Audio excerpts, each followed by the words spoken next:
sorry. Oh, dearie me. Somebody's going to be looking after you. Thank you. We are back with the West Midlands Ambulance Service We've got a job. as the paramedics take us to the heart of the action once more. He's currently having a seizure in the back of the ambulance. We're going to be all right. We're going to be all right. Old friends are back on shift in Dudley. We see everything from life to death and everything in between. We do. And for the very first time, We're in and we're online. we're taking you to Stoke, This is where it's all going to kick off today. where new crews face fresh challenges Oh, you kidding me? Oh, they're gonna be horrible. and experience heart-pounding action. Grab the kit, grab the kit. Body-mounted cameras record every moment, What's that? showing you what goes on behind closed doors. Still struggling quite a bit, aren't you? Well done, you. Don't hurt me. I'll try not to. This is a paramedic's eye view of life on the road as they battle over 4,000 calls each day. You need to keep very still. Am I alive? I think you're alive. Okay. You'll be on the front line with them as we take you inside the ambulance. That's what I love about this job, though. You never know where you're going to go, do you? No.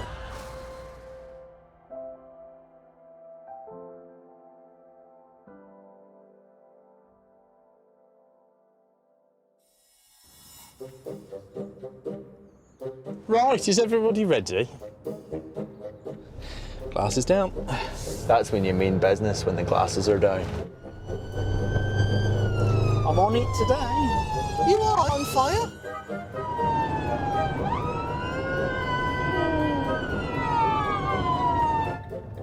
Fed up of hearing sirens now. What else would you be doing on your Monday morning? What time is it? 12 minutes past 10. Sat at home drinking a cup of tea, watching Jeremy Kyle.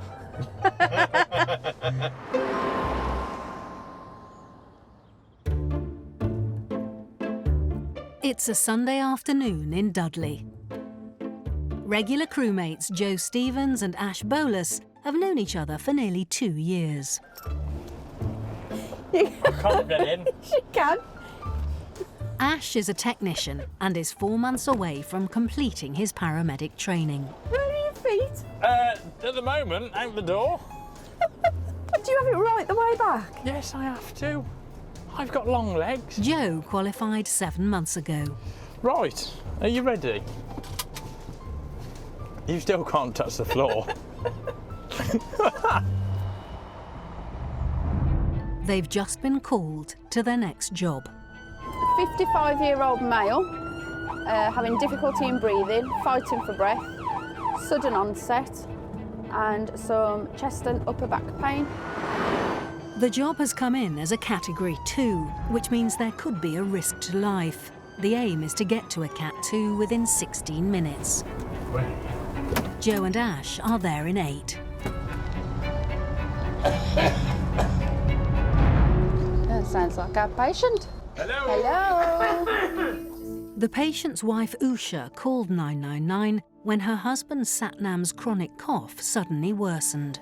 What's been going on?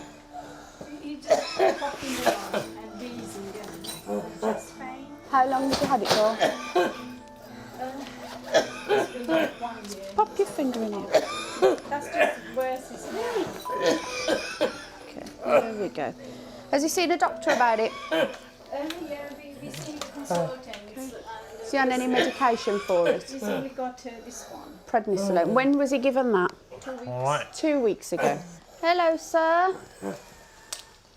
Is it okay if I have a quick listen to your chest? Yeah. Try and take some nice deep breaths for me if you can. Is he allergic to anything at all? No. Has he had an episode like this before? Not like this. So it's been like this for how long? Okay. That just happened today. Yeah. Like out of breath.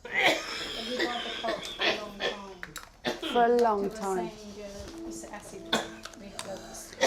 36. Before anything else, Joe wants to open up Satnam's airways. What we're going to do is we're going to pop a mask on. It's a nebuliser, okay? Give you something to try and help with your breathing a little bit, all right? Are you coughing anything up? Any phlegm? Yeah. And what colour is it? Red. Okay. Okay. So when you're not coughing this hard, are you still producing anything? Any phlegm? It's like watery. It's watery. Is it clear in colour? Yellow, green? It's clear. Okay. Have you got any heart problems? None at all. Any other medical problems? No. Try and relax for us, okay? I know it's quite scary when you're having difficulty in breathing, all right? But try not to force the coughing out, okay? Have you got any pain at the moment? Okay. Has that pain started with your coughing? Yeah. And does that pain get worse if you take a deep breath in? Stays the same. Let the medicine start working, all right? That's it. How long altogether have you noticed the changes in your phlegm? In a while. A while? Yeah, but it's gone worse now. The nebulizer should be easing Satnam's cough by now. Joe needs to know more about his condition to decide the best treatment. I've got a spot of blood out your finger, sir. OK, nice and relaxed. So, when did he start the prednisolone again, sorry? 2 weeks ago. And have you had a recent chest infection? Because we are consultant, because he went to see the ENT one. Did they give you any inhalers? Yeah, but I do travel, they don't work. You've not recently travelled anywhere, have you? No? What do you do for work? Works at Morrison's. Morrison's. There we go. Nice deep breaths, okay? When you're talking to me, your breathing's a lot better. And the fact that you're able to talk to me in full sentences is a good thing, all right? So we've just got to try and get the anxiety under control a little bit, okay? Unfortunately, the nebuliser therapy wasn't working and Satnam was obviously becoming more distressed. Although we can obviously see that there's a problem, we can't show that to our patient because we're there to reassure them, we're there to make sure that they're going to be okay and get them into hospital on time. Okay? We need to get that investigated further. Try and relax for us a second. We just need to get this trace in your heart, okay? Just have another quick listen. There's quite a lot going on in there. Crackles or? Rails, wheezes, crackles. A lot. Everything. Would you mind if I tried to pop a needle in your hand? Is that okay? Yeah. It's just in case these don't work, all right, and I have to give you some other medication, okay? Just relax, that's it. Right, there's going to be a sharp scratch, okay? Nice and still for me. Right. When we can, we need you on the chair if that's all right. Okay? On board the ambulance, Satnam's showing no improvement. The crew decide to give him intravenous steroids, which are stronger and act faster than a nebulizer. What we're going to do is we're going to give you another medication through a needle in your vein, all right? And hopefully it can start to ease that breathing a little bit more, okay? Because you've had a couple of nebulizers now, and you're still struggling quite a bit, aren't you? You're doing brilliantly. Right, just going to pop this through the little needle here, all right? Got to give it slowly over 2 minutes, okay? Ready? Starting time. Okay. Is that Sandwell? Hello, Sandwell. Can we pass you an alert, please? 55-year-old male. Difficulty in breathing. He's having nebulizers back to back. Increase in coughing. He's normally fit and well. GCS of 15. He's cannulated. We're giving hydrocortisone. Perfect, lovely. How's that feel now? A little bit better? Happy, Joe? Yeah. All right.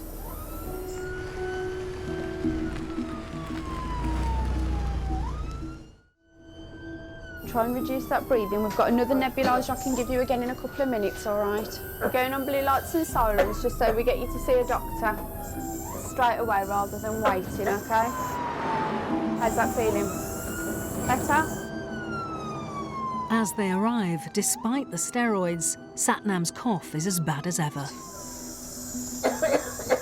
I'll probably do a chest x-ray and some blood tests when you get in, all right, and see what's going on. There we go. Right then, sweet, if you can come and jump off first for me.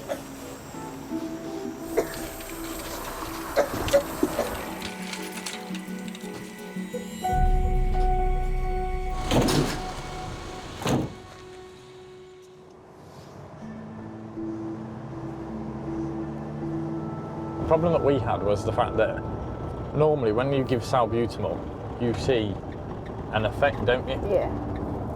If there was any infections or asthma or things like that, you'd see an improvement, wouldn't you? Yeah, 2 weeks of steroids and inhalers that don't work, and it's got worse. I hope they get some answers soon.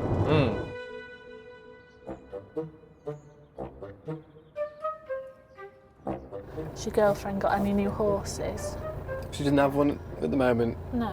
No. Hers died. He was 27 though, so he was a good age, bless him. Is that the one that tried to kick you? Yeah, on many occasions. Does she want another one? She'd take a horse over me.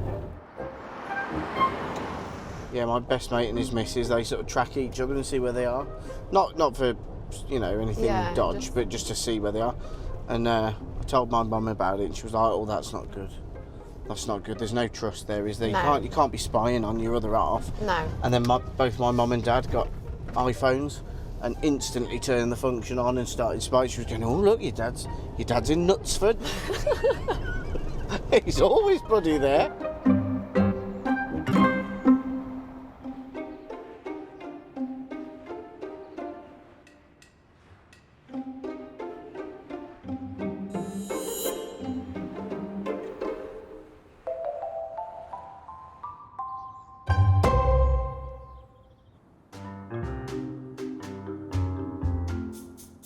In Stoke, ambulance crewmates Joel Mullen Hi here.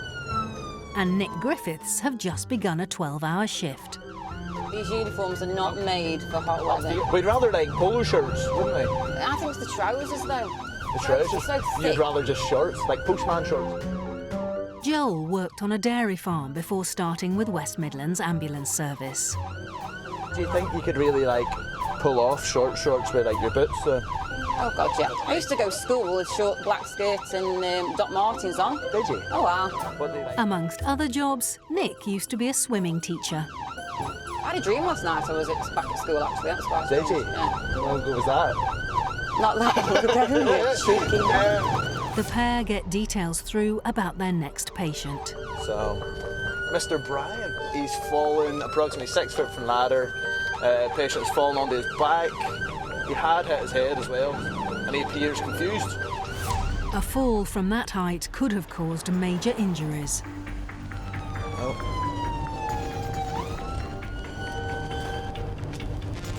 Six, 7, 4. 7-4, just to let you know where trauma desk jobs looked in the case.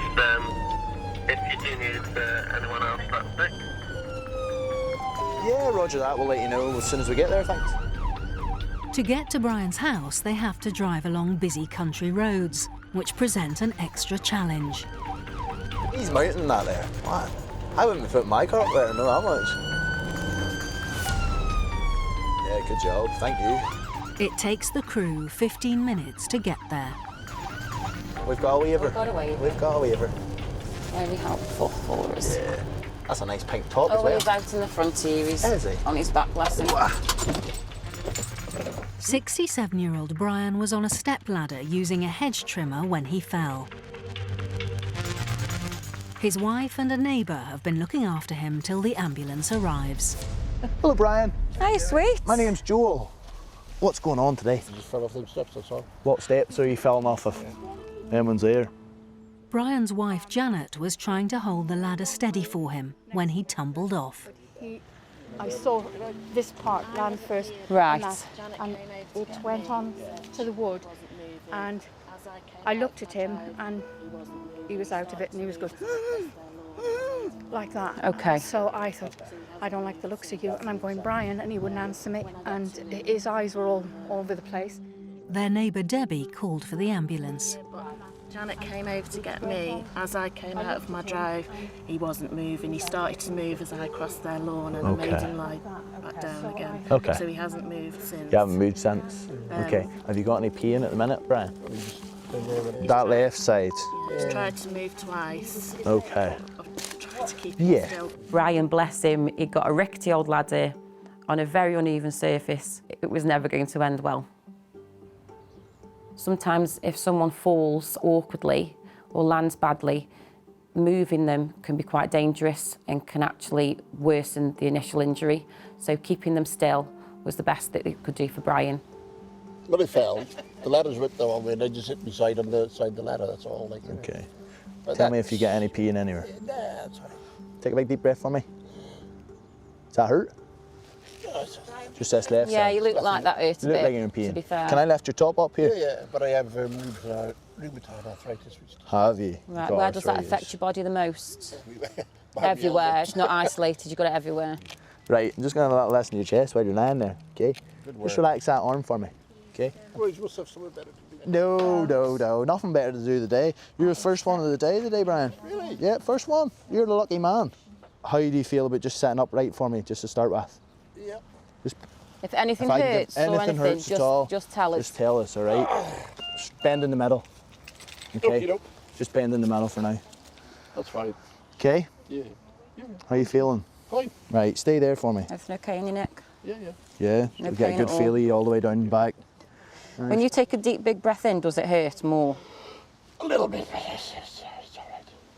Whereabouts is the pain whenever you breathe in? Down that? You only just say right at the side, that's all. When we checked over Brian and we were happy that there was no other major concerns regarding his head, neck and spine, we were very aware that when he breathed in, he was getting quite acute pain down his left-hand side. Even though he was trying to hide it from us and make out that he was fine, we could tell by just looking at his face he was in quite a lot of pain. I think it might be worth getting a photo of them ribs. You think so? Mm. You just draw. You can't really... Can't you just draw him? Yeah, draw. Brilliant, I've never heard that before. I know. I love it. Just because if anything has just broken a little bit, we don't want anything protruding on your lung. If it is just a straightforward break, there's not much they can do for it anyway, but it's worth getting a chest x-ray just to have a look that your lungs are all intact and fine. Shall we try the stand? Well, we go for a stand up, Brian, will we? Yeah. You're struggling to bend them. Is that normal for you? Okay. See, this is what's difficult to assess you as well because of your normal pain.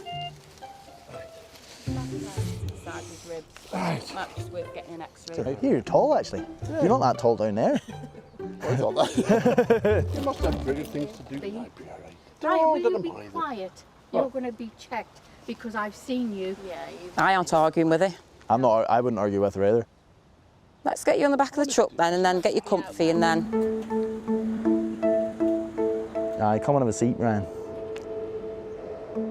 If anything changes, any pain gets worse or anything, just let us know, okay? Janet, this lovely seat is for you. Would you like me to take anything for you? Blinking neck. You can just... I brought you clean top, dear, when you had your x-ray. We all okay? Yeah, we're all good. All belted up? Yeah, I'm getting belted up now. Have you got any pain now that you're sitting there? It's just A little bit sore on the left-hand side. Yeah. Though Brian's making light of his accident, Janet was there and saw how hard he fell. Did you feel me touching your face, Brian? No. I was going, Brian? No. Yeah. She's beating you up. Beating you, aye.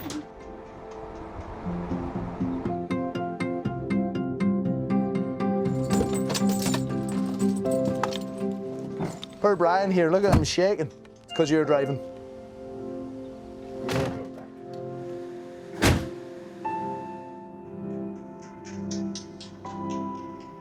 When we got there and he was lying, I thought, oh no. Yeah, it was really rickety pair of ladders, Yeah. wasn't it? I said to him on the way in he could do a new set. And if he'd had the chainsaw as well. I know. I think he dropped the chainsaw whenever he fell too, so if he'd landed on or something, he was going to be So scuppered. lucky. Yeah, he could have been a hell of a lot worse. Hopefully it's just a bit of soft tissue damage and he's okay. Yeah. I think he was.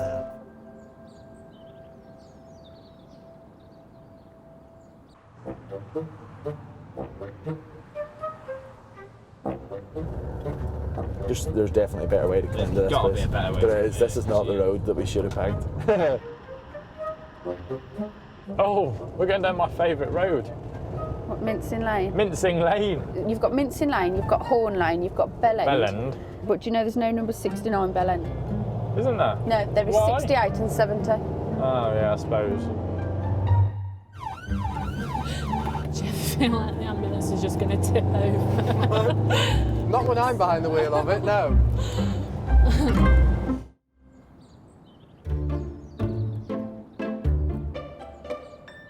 It's early evening, and in Dudley, Darren Westwood is on shift with Steph J. The pair are good friends, both in and out of work. It's been an early meal break, isn't it? No. 2, 3, 4, no. I'm on, oh God, what shift am I on? 2 twos. See, Two you're as much twos. as me. Just as bad as me. I don't know what's going on. Hodder. Paramedic Darren has been in the ambulance service for 14 years. Oh, leave me alone. Steph qualified as a full paramedic just under a year ago. I don't think I should have got up today. Hobber. Their latest call is taking them across town. Off to Tipton for a male who has had a tremor and been short of breath and had part of his lung removed for cancer. It sounds like quite a major operation. Chest infection. Possibly. It might be a chest infection. To be fair, we don't know when that happened. 2 weeks ago, the lobectomy. So it could be a chest infection, could be post-operative infection. Yeah. Oh, he's 83. 83, that's an old guy to have a lobectomy. Yeah. Oh, we're nearly there. They soon arrive at their patient Thomas's house. The crew wear body-mounted cameras to record every moment. Where are we going? Into left, yeah. Thomas's wife Jean and their 2 daughters are waiting. Hello, Thomas. Oh, that's better. I can see you now. What's been happening, sweet? Well, I came in here after my tea and the daughter and the mother was out there and I sat down and I felt a bit cold. Yeah. So I just ate a part of it, then all of a sudden I started breaking out in shakes. Mhm. And I mean shakes, I couldn't keep my legs still. Just 2 weeks ago, Thomas had surgery to remove half of his right lung, a procedure called a lobectomy. So where are your scars from the operation? Are they front or back? On the side. On the side. Could I have some? Okay. Okay, lovely. You've had no problems with the wound at all? Not been weeping or oozy? Not that you're aware of, no. 38-1. You've got an infection somewhere. Yeah. 38-1. A fever is a sign Thomas's body is fighting an infection. This can be very serious, even life-threatening, so soon after surgery. Have you got much pain at the moment? It just come on all of a sudden. Have you had to give that pain a number? So 0 is nothing at all. 10 would be like an operation without an anaesthetic. Right. Scratch, mate. I should say around about 7. About a 7. Okay. Just breathe for me a minute so I can have a listen to your lungs, all right? Sit nice and gentle. You've got a bit of a wheeze on your chest, so I'll give you a nebuliser, see if we can get that under control for you, okay?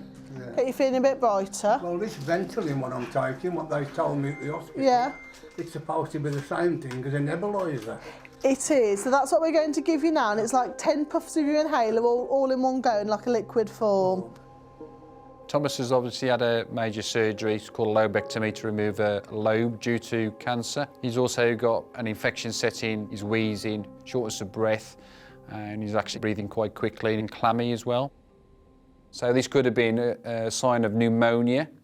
And if that pneumonia got worse, it could lead to sepsis, which is a quite serious infection for somebody who's as vulnerable as he was.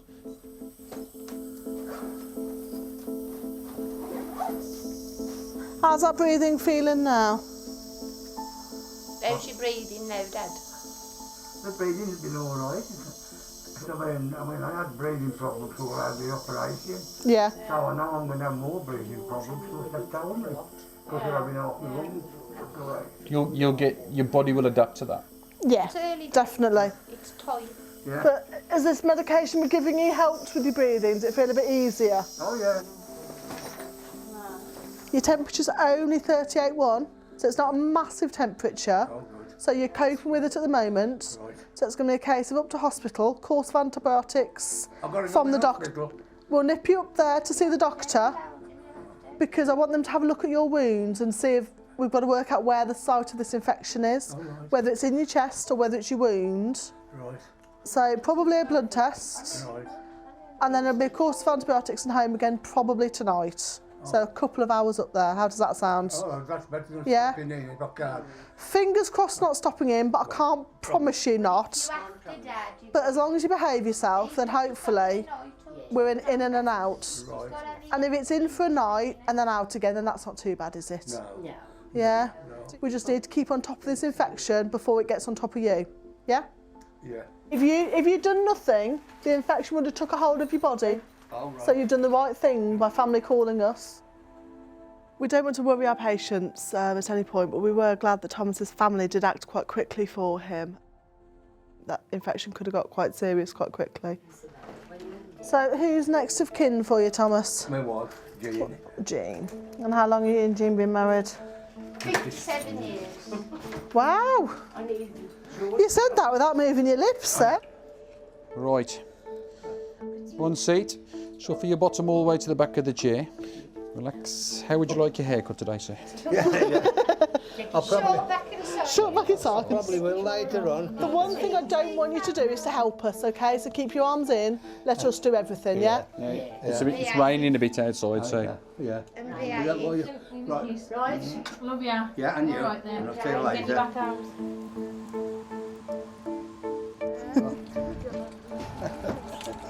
It's a bit windy, eh? Just a little bit.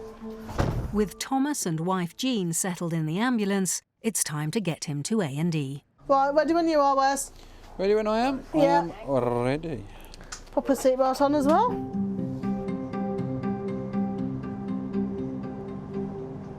So where did you two meet? Oh, is it work? Oh, right. Right down there. Okay. And I'd come out of the Navy. Oh. And went there, I was a fitter, and Jane Yeah. was working on the line. On the conveyor. Oh, fabulous. Yeah. So was it love at first sight, or did you have to work on you a bit? Fair sides. Yeah. Oh, fabulous. 15 minutes later, the crew arrive at hospital. And we're here. We are indeed. The Judge's Hospital. I've been up and down here a few times.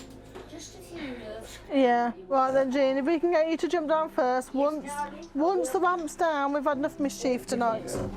Just be careful, love. Here, Thomas's infection will be investigated further.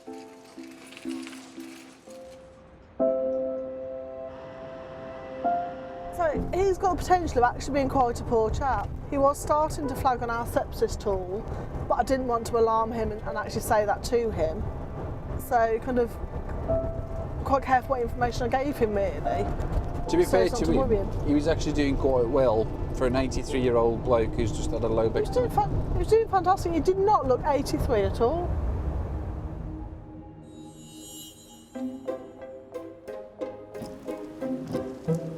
Can't believe it's raining. I've put my washing out. I haven't brought a coat with me. I've got my yellow coat. I brought mine, or it might fit you like a tent if you want it. Oh, are you offering your coat to me? I am. That's so nice. And I'll wear my flory jacket, or I'll just get wet. One of the two. I'm good either way.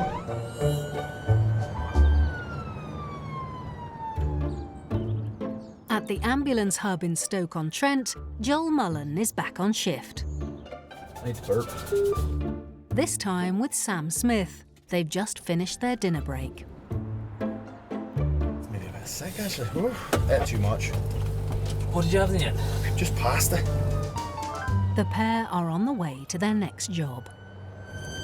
It's cardiac chest pain for a 33-year-old female.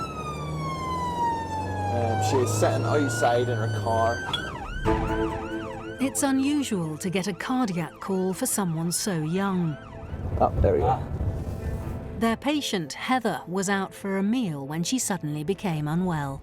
Her friends have been waiting with her for the ambulance to arrive. Right, right. We're here for this lady. Hello. Hey guys. And And when did that start? Not long ago. Not long ago. And it's really bad this time. It happened yesterday, Mm. but it went. Can I hold your wrist while you have a chat? I left it. Just 'Cause I relax your thought arm it for me. wasn't that bad, Uh-huh. and it's gone worse today. How have you felt on your feet today? Feel a bit dizzy and sickness. Can we get your arm out of this hoodie actually? Yeah. So does it hurt as you move? Yeah, it's hurting my arm. I like that. Is that in case you get annoyed with anybody, is it? You sure? There we are. Pop this around your arm, just relax your arm for me.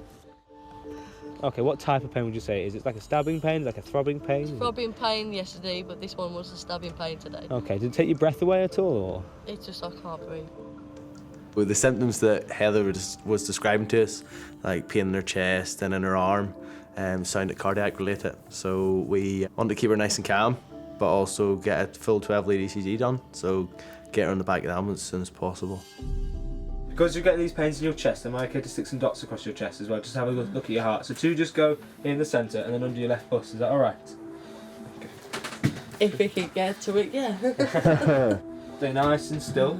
Pretend you're on a beach somewhere with a cold I'm going pint. to Blackpool as it is. There you go, pretend you're in Blackpool with a cold pint in hand. Right, so just nice and still and quiet and I'll get this sorted, okay? Right, good. First things first, you're still ticking. See if you take a big deep breath in, massive deep breath. Does that make the pain worse? Yeah. Yeah. See if you push on. Hey! Is that sore? Yeah. Okay. Ouch! ECG looks normal. Yeah. Which is good. Your blood pressure's really good. All your checks actually are within normal ranges. However, you're saying you are getting this central chest pain. If you use, we're taking you to hospital to get you checked. Okay. We can give you a spray under your tongue and an aspirin to chew on. Yes, See if that please, helps. that'll do. Just do it till I get there. Do it till you get there. Yeah. Might help. Because what are you doing up here? Bon, Panasia. all you can eat. Was it any good? Yes. You should go. I'm not surprised you got chest pain after should go. going in there and eating loads. No, I was fine before I got there. Yeah, see? Now, did you ever get indigestion before? Yeah. Does it feel like indigestion pain? It does feel like indigestion pain. Is the pain starting and going up a bit as well? It's going over my back mainly. Okay. Over my back shoulder. Does it feel like, as you take a breath in, it almost catches on your shoulder? As if someone jabs you in your shoulder just as you... Ooh, Yeah. and you can't feel it catching. Yeah, sounds like indigestion. Like anybody who's gone to an all you can eat Chinese, for me anyway, you get stuck in, and to have a bit of indigestion is probably about fair play. Yeah. However, because she'd said she'd had a bit of the chest pain the day before, and she was still getting this stabbing pain to the centre of her chest, it's not worth just ruling it out. So we'd rather err on the side of caution. So we give her a bit of pain relief for cardiac symptoms, because if it isn't that, then all it will do is just help with the pain anyway. Have you ever had one of these sprays before under your tongue? That's the first time. What it does is it dilates all your blood vessels. It might give you a bit of a banging headache. Okay. Okay, but it does wear off relatively fast. That's it, close your mouth. Right. 2 halves of a tablet, which I broke by accident. There you Yeah, go. I've noticed that. Sit and chew on them. Okay. Love you. See you soon. Always that. Heather's friend Matthew is coming with her to hospital, where she hopes her partner Mark will join them. Are you engaged then? Yeah. Oh, congratulations. When's your big day? I don't know yet. We've been engaged for about a month. Do you think he's the chap for you? Yeah, he's always there for me. Head night will be in Blackpool for me. Blackpool. And I'll go to the Gaties because I sing. You're the what, sorry? I sing. You sing? Yeah. What do you sing? What kind of music do you sing? All sorts. Stand by your man. So you're a bit of a power ballad girl? Yeah, I'm more power ballads than anything else. Stay With Me by Sam Smith. Shut up! Stay With Me by Sam Smith. Do you know I do know that, Because actually. that's Sam's second name, Heather. So I'm Sam Smith. Seriously? I think you should, Heather, I think you should sing it to him. No, no, no, no, no. I'll join in if you want. No. With Heather distracted from her chest pain, she arrives at hospital in good spirits. Right. Well, I'm giving you a 10 out of 10 because you're 10 so out of helpful. 10. You are so helpful. Both of you are. You don't want to give us 10 out of 10, otherwise we'll start getting big-headed. No, you are 10 out of 10.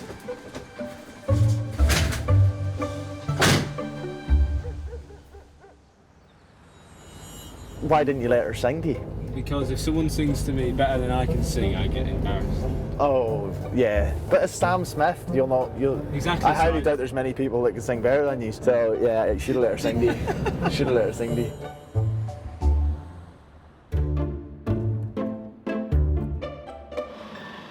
In Dudley, Laura Hickman and Vicky Brown are just starting their shift.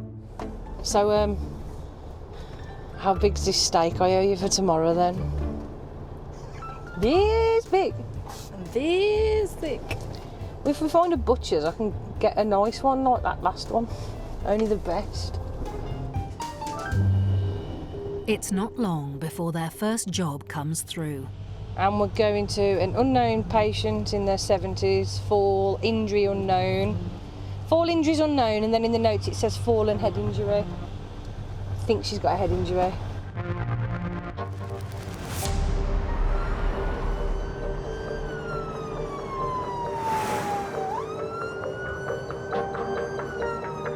Their patient is 74-year-old Jennifer. She's being looked after by a relative, Nicola, and a friend, Joan.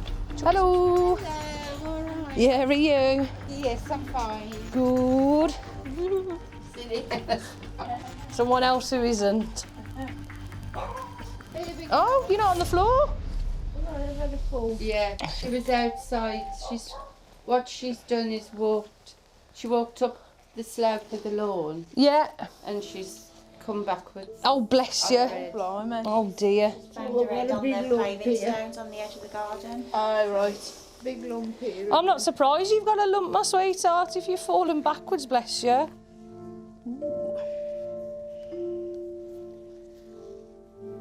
Did you knock yourself out at all? Yeah, I think I did, yes. You think you did? Yeah. You've got a nice leg, haven't you? We go out a lot to elderly patients who have fallen over. Jennifer did take quite a tumble and had a nice bang to the head. The thing is with falls, it's working out whether it's just a bump to the head or whether there's something more sinister going on underneath. Do you know when you banged your head, Jennifer, what was it off, like a rock or a drain, or was it off the grass? Like off the... My head went across the curbstones. Oh, your head hit the curbstones? Yeah, the back block at the bottom of the lawn. Okay. I feel better now, except my head is absolutely throbbing. I bet it is. You've had a decent bump, haven't you? Will you check her pupils, please, Vic?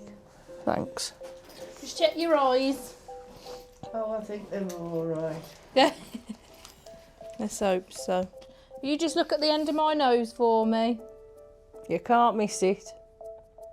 Don't you laugh. It's not that It's a lovely big, is it? nose. Mum says I've got a button nose. Lovely. They're fine. Freezing. So everything we've done, Jennifer, is perfectly fine. However, my only concern is because you think you knocked yourself out. That's my only concern. So I would always recommend popping up the hospital. However, I don't know what they'd probably just keep an eye on you for a few hours, and then if everything was okay, they'd leave you be. Jesus, I thought that was a person then. I just scared the life out of me, that has. What's your dog's name? Bitsy, look at her. It says, I've seen you people come before and take my mum away. Oh, love her. Do you want to let her in? You let her in if you want. Do you want to get her in? You can if you Yeah. like it. Is it just this door here? Through the kitchen and... We'll let her in, sweet. Come on then.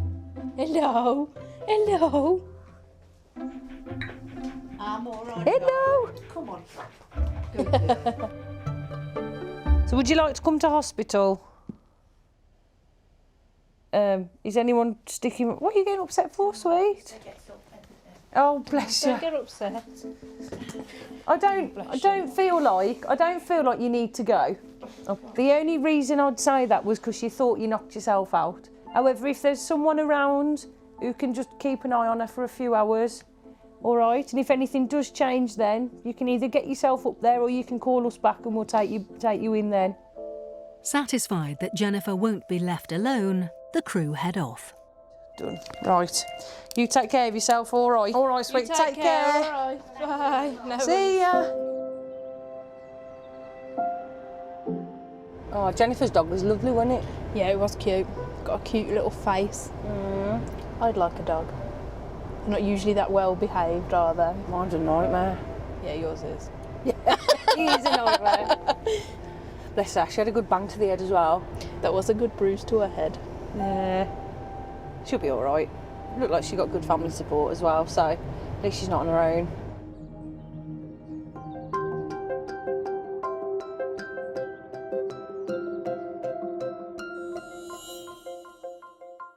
Satnam, whose persistent cough so hindered his breathing, was admitted to the hospital's critical care ward and put on a ventilator. 3 days later, he was discharged home with new inhalers. Although these have helped, his cough remains and investigations continue. Brian, who fell from a stepladder while cutting the hedge, had a lucky escape. X-rays showed no broken bones and he was sent home from hospital the same day. 83-year-old Thomas was running a high temperature after an operation to remove part of his lung. He was kept in hospital overnight and given antibiotics to fight the infection. He's now back home and recovering well. After a series of tests, Heather's heart was given the all clear. The pain in her chest was put down to a pulled muscle, not helped by indigestion. She's now feeling much better.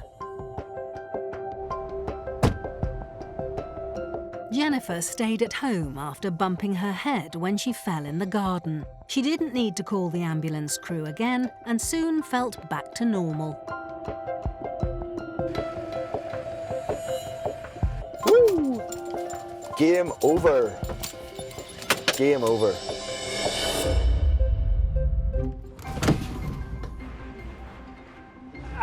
Sorry. Oh, dearie me. Somebody's going to be looking after you. Thank you. We are back with the West Midlands Ambulance Service We got a job. as the paramedics take us to the heart of the action once more. He's currently having a seizure in the back of the ambulance. We're going to be all right. We're going to be all right. Old friends are back on shift in Dudley. We see everything from life to death and everything in between. We do. And for the very first time, We're in and we're online. we're taking you to Stoke, This is where it's all going to kick off today. where new crews face fresh challenges Oh, you kidding me? Oh, it's going to be horrible. and experience heart-pounding action. Grab the kit, grab the kit. Body-mounted cameras record every moment, What's that? showing you what goes on behind closed doors. Still struggling quite a bit, aren't you? Well done, you. Don't hurt me. I'll try not to. This is a paramedic's eye view of life on the road as they battle over 4,000 calls each day. You need to keep very still. Am I alive? I think you're alive. Okay. You'll be on the front line with them as we take you inside the ambulance. That's what I love about this job, though. You never know where you're going to go, do you?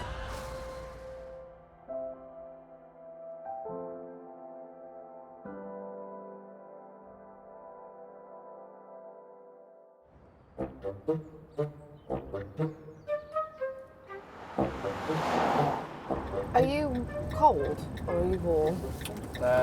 Sort of in the middle.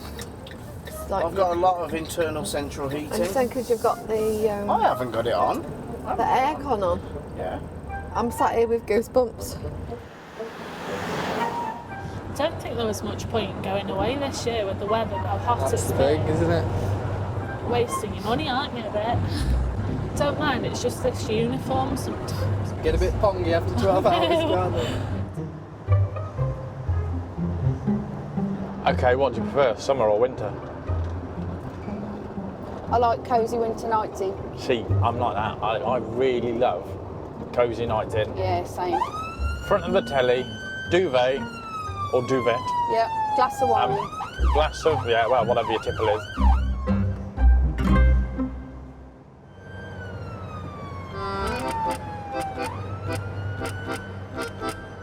Up, over the bridge, ready. Woo! Oh, God. Thank you. In Dudley, Laura Hickman and Kerry Richards are responding to a 999 call. Right, we are going to a 67-year-old gentleman with breathing problems. Come through from Careline. He's got a history of asthma, emphysema, COPD, panic attacks, and he's got difficulty breathing. Laura is a fully fledged paramedic. Oh, look at the kerfuffle. While Kerry is still in training. My favourite is rush hour traffic and you're trying to dodge your way through slowly. Yeah. Give me a big line of traffic, 2 lanes, and I'm trying to weave my way through the middle. And you're sat in the middle and then it just parts like the Red Sea.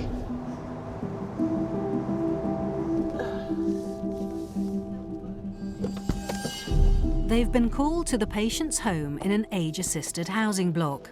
Ugh. The patient's friend and neighbour Dave has been looking after him until help arrives. You're right. Hello, my darling. Is it John? All right. I'm Kerry, this is Laura. Hello, young man. Have a little feel of your wrist. What's going on this morning? Tell us a story. Just woke up, made a cup of tea, and brought a glass of water back, and that was it. You're just struggling to breathe, catch your breath. Yeah, at least I can talk at the moment. I couldn't do it. 67-year-old John suffers from COPD, chronic obstructive pulmonary disease, a lung condition that gets worse over time. When he couldn't breathe, he pressed his panic button. I'm going to give you a nebuliser, just like your puffers, all right? Yeah, mate. Tarchic. There we go. John, do you mind if we pop a needle into a vein, sweetheart?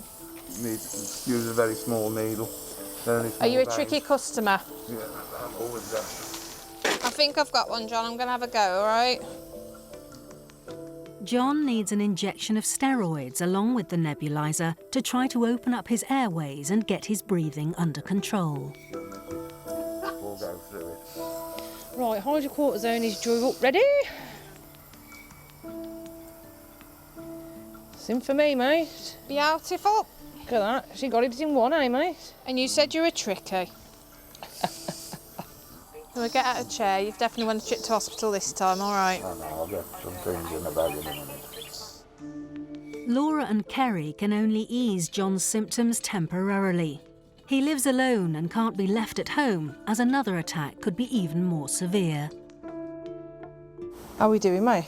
BP's come down a bit, his heart rate's come down. Pop this off you now, John, all right, mate? Do you have a community respiratory nurse that's come out to you or anything? I used to. You smoke at all? I know you want to grab your stuff to take with you, yeah. But can we pop you on the chair to say if you're walking about to get all your bits? We'll wheel you to wherever you need to go. Is that all right? Can I have another just 5 minutes? Is that all right? You can have a couple, but we can't wait all day. We need to get you at the hospital, don't we? My problem is your breathing's going to get worse again now because we haven't got you on the oxygen or anything.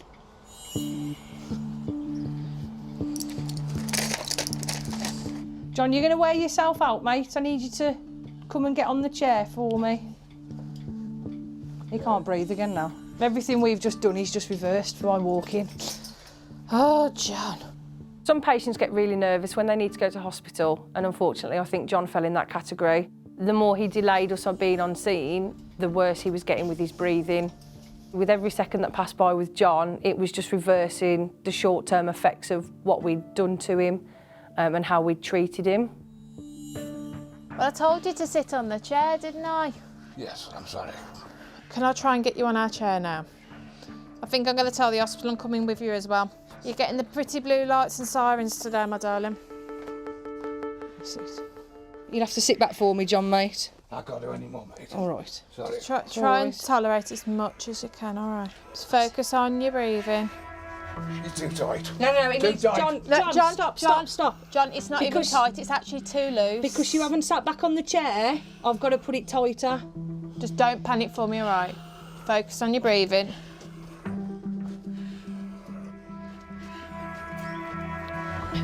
No, John, you need to... John, stop it. John. Please. Right, John, listen. If you don't keep still, you're going to hurt us as well as yourself. I know it's scary. We need to strap you in for your safety and ours, all right? Give me an oxygen, for God's sake. Can you get that You oxygen need to cylinder relax, for me, mate? all right? So all that walking about, John, you've just done has completely reversed everything we've done to make you feel better. You need to keep very still, all right? You are meant to have your arms in, but if it's going to make you panic more, you've got to keep really still for me, all right? The plan was to have you on the ambulance by now. When you're moving a panicking patient, it can be quite difficult, especially because our chairs are quite narrow. So if they're fighting out the chair, they can, so to speak, upset the apple cart and risk an injury to us and themselves. But in John's flat, the corridors to get out of his flat were also quite narrow, so it made it a bit more difficult to navigate round. Right, bumpy over here, mate. Give us a push, Kez. That's it. Where's the truck there? It's up the ramp.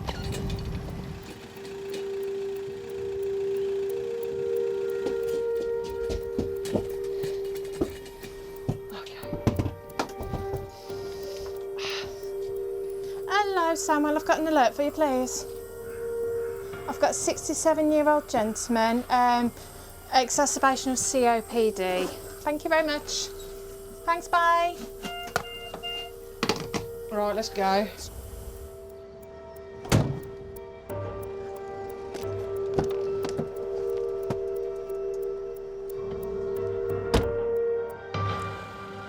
On the ambulance, Laura gives John more oxygen.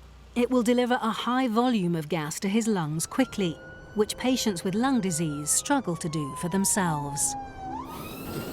How long have you had COPD for, John? I'd say 2012. Has it got worse from then? Oh, yeah. Yeah. Did you ever try to quit smoking or...? I did. I only just started. You start back up again? Yeah, but I've been off for 6 years. Like everything else, you exceed everything you enjoy. Yeah. That's it, isn't it? It's a risk always involved, isn't there? There is, yeah. By the time they reach hospital, John's breathing has eased and he's calmer. What we're going to do, John, is when we go in, I'm going to pop you off the oxygen, just to see if your oxygen level maintains, all right? That's okay. 89. I've got your bag, John, all right? John will be kept under observation until his oxygen levels have returned to normal. Doctors will also try and find a cause for the recent deterioration in his condition.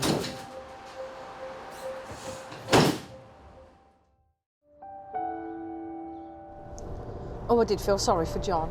He shouldn't have moved when we told him not to move. I said to him, sit on the chair, let us move you. Yeah, I think everything we did for John just got completely reversed in at that point. And we shall part like the Red Sea.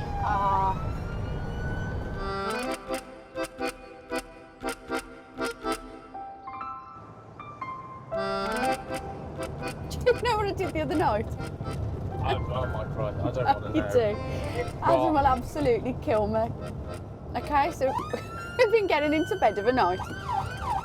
And for some unknown, bizarre reason, I've been having the urge to make him jump. Like, wait till he's drifting off to sleep and then scream just to make him jump. So That's horrible. I know. So the other night I did. I waited for him to start drifting off to sleep and then I shouted. He absolutely, like, freaks out. I feel sorry for Adam. I do. He has to put up with me on a daily basis. You've got me for these 2 shifts back to back. and he puts up with me every day. But do you know the worst thing? He chooses to.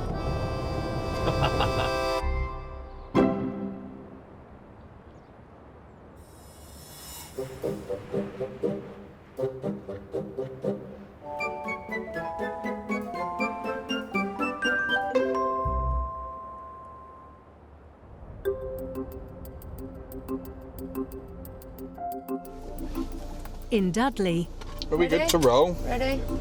V. Hodgkins and Ollie Raven have just finished one call when another comes in. It's raining. Yeah. Job. Oh, baby. We have got a 5-month-old Mohammed. Looks like the call is from 111. Patient has high temperature, 38.3. Could be an infection, could just be a 5-month-old with a temperature, yeah.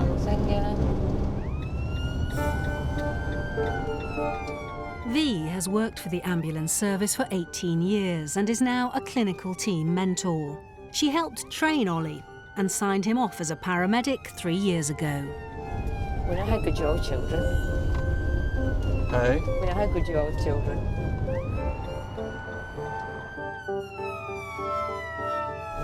Is there room for cars to get past? We'll soon find out. Yep. Yep. Okay.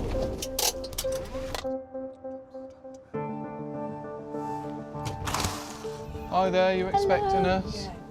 Hi, Baby Mohammed's mum, Chelsea, called 111 worried about his high temperature. What's happened with Mohammed then? He did have his injections earlier. It was perfectly fine. Yeah. He was doing really well. And then a couple of hours ago, he's got this really high temperature. Yeah. He's not having no bottles, not drinking. He's not taking anything at all. Try everything. And he loves his food. Yeah.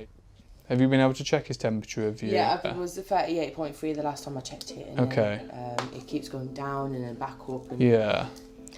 High temperatures are quite common in babies after they've had, especially after they've had their vaccinations. We do get concerned if temperatures won't come down, and this can lead to more serious signs of infection. So baby Mohammed hadn't fed that day, and it'd be concerning for us if babies aren't feeding or drinking, as this can lead to dehydration, which is potentially quite serious in a young child.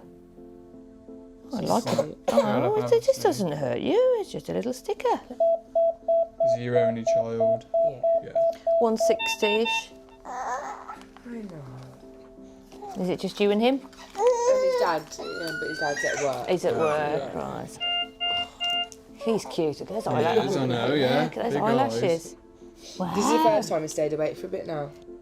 Can I have a smile? Big smile. Oh, Go on. Good. Yeah. Likes you. Where does he get his big eyes from then? His dad. 38.9. You're really hot. I can feel the heat on you. Might be worth just leaving that off him for a bit. Yeah, Just on take him it off in for a his minute, nappy. yeah. Yeah. Mohammed's temperature has crept up since the crew have been there. If you want to spin him round, I'll listen at the back. He needs closer observation to make sure his condition isn't deteriorating. I know. There's me belly rumbling. Ooh, it's coming. Coming. Can't help yourself, can you? Oh, it's gorgeous. Everything looks okay. The only part that might be slightly concerning would be the feed. Want to try him again while we're here? Is he no see more if I have awake? Yeah? anything, So would you like me to hold him for you while you get that ready? That's Yay! V Ta-da! saying, please can I hold Is he you?" good? Oh. So we just try, because now he's a bit more awake. What's that? Oh, what are you looking at?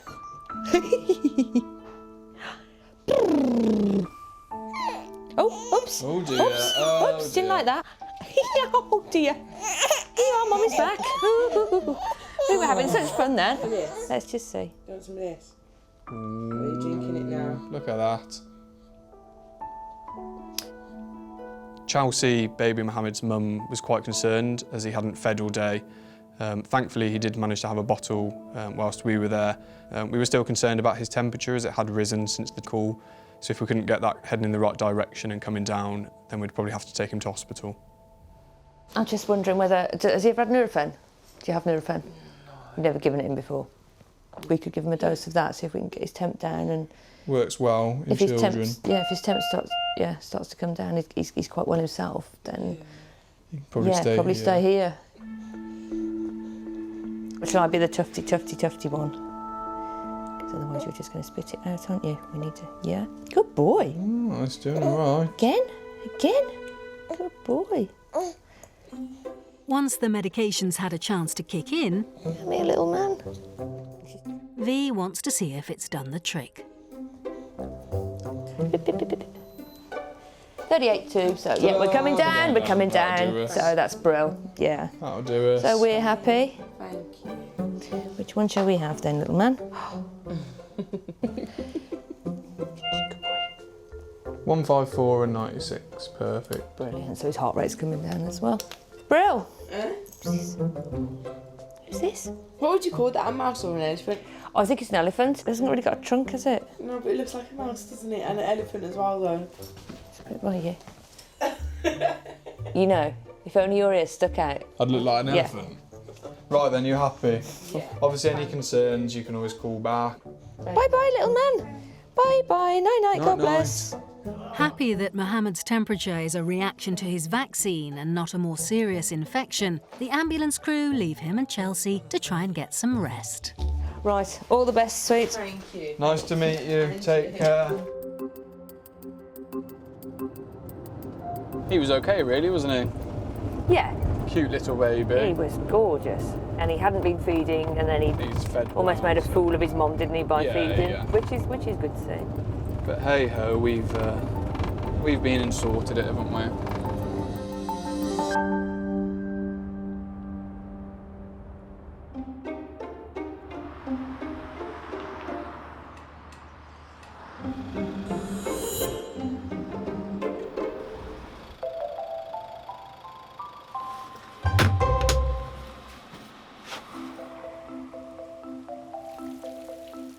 It's a rainy day in Dudley.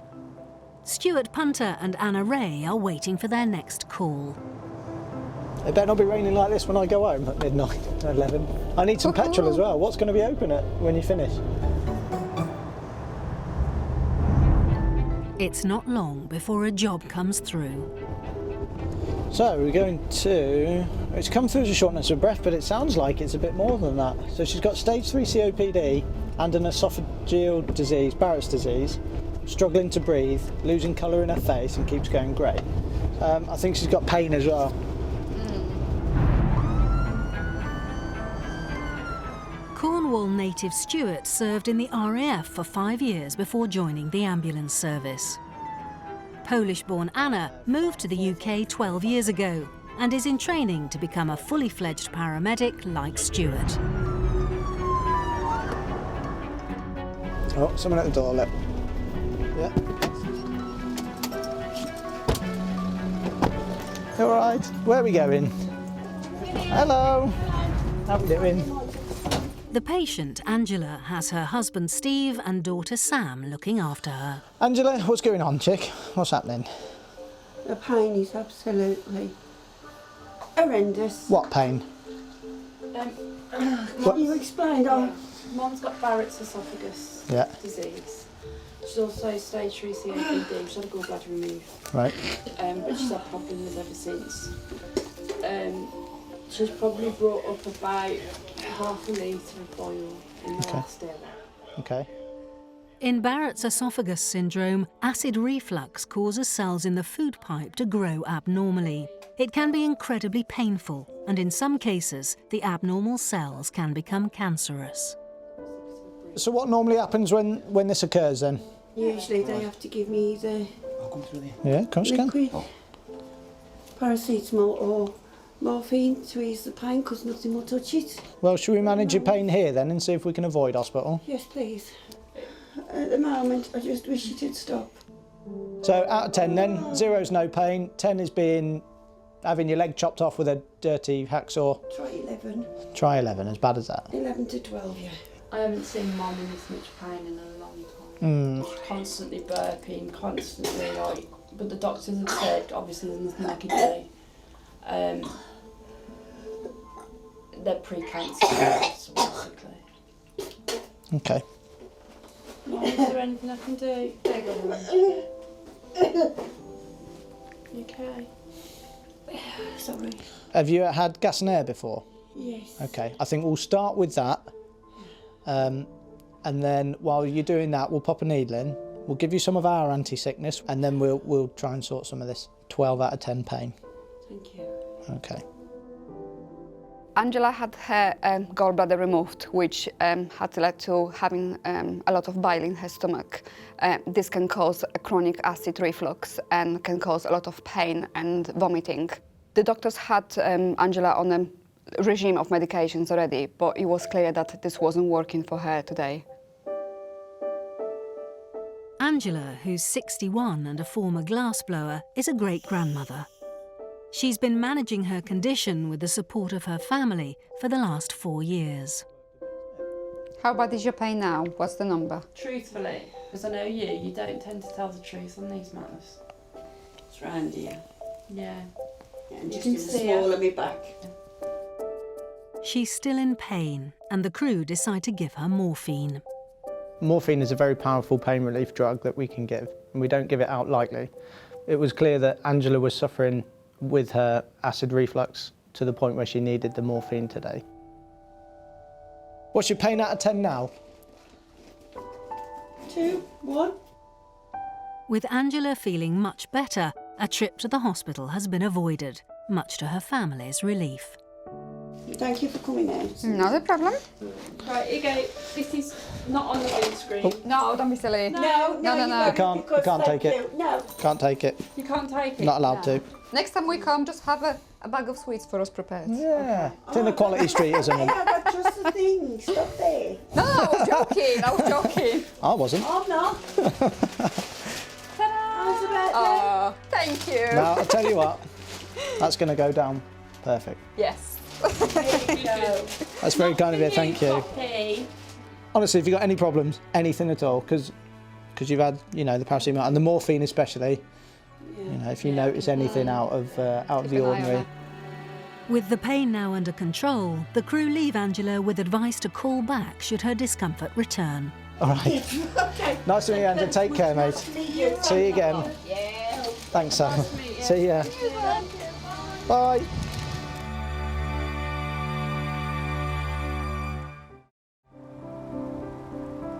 They were a lovely family. They were nice. We seem to have a pretty good effect with our pain relief. She did, yeah. We've done a good job. Yeah. Yeah. I think her daughter was happy enough that we managed to do something for her. Oh, yeah.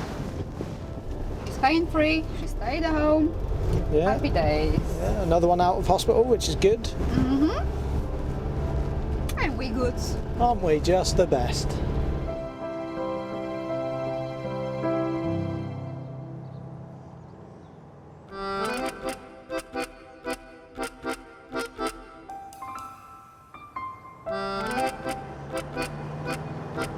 Because of the hot weather, we have had more asthma, haven't we? Yeah. I've noticed more of an increase in anxiety since we've had this hot weather, and I don't know if that's because people can't breathe because of lack of air, so then they've got anxious and then they've panicked more. I've noticed more anxiety because they can't breathe. Did you know as well, actually, I actually read something somewhere the other day, and it was saying that people have more anxiety in the summer because in the summer you've got less clothes on, so you don't feel as snug, because when people are anxious and things like that, they often sit in their own houses, don't they, and they have a blanket, or they get all wrapped up warm. Yeah, so in the summer they feel more vulnerable. I read that in the paper the other day. I don't know how much truth there was. You're exposed, aren't you? Yeah. To some degree.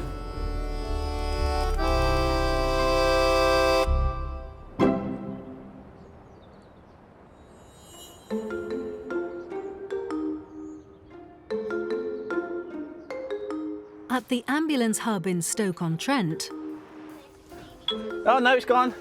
Greenway Hall Golf Course.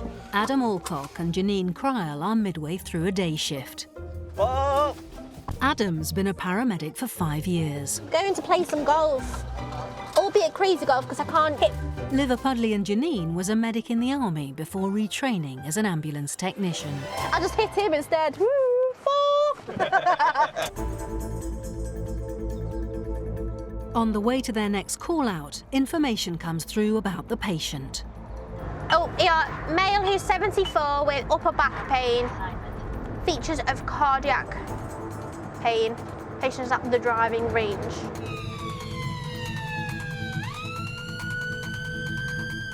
Just one giving us a wave. Happy? Yeah.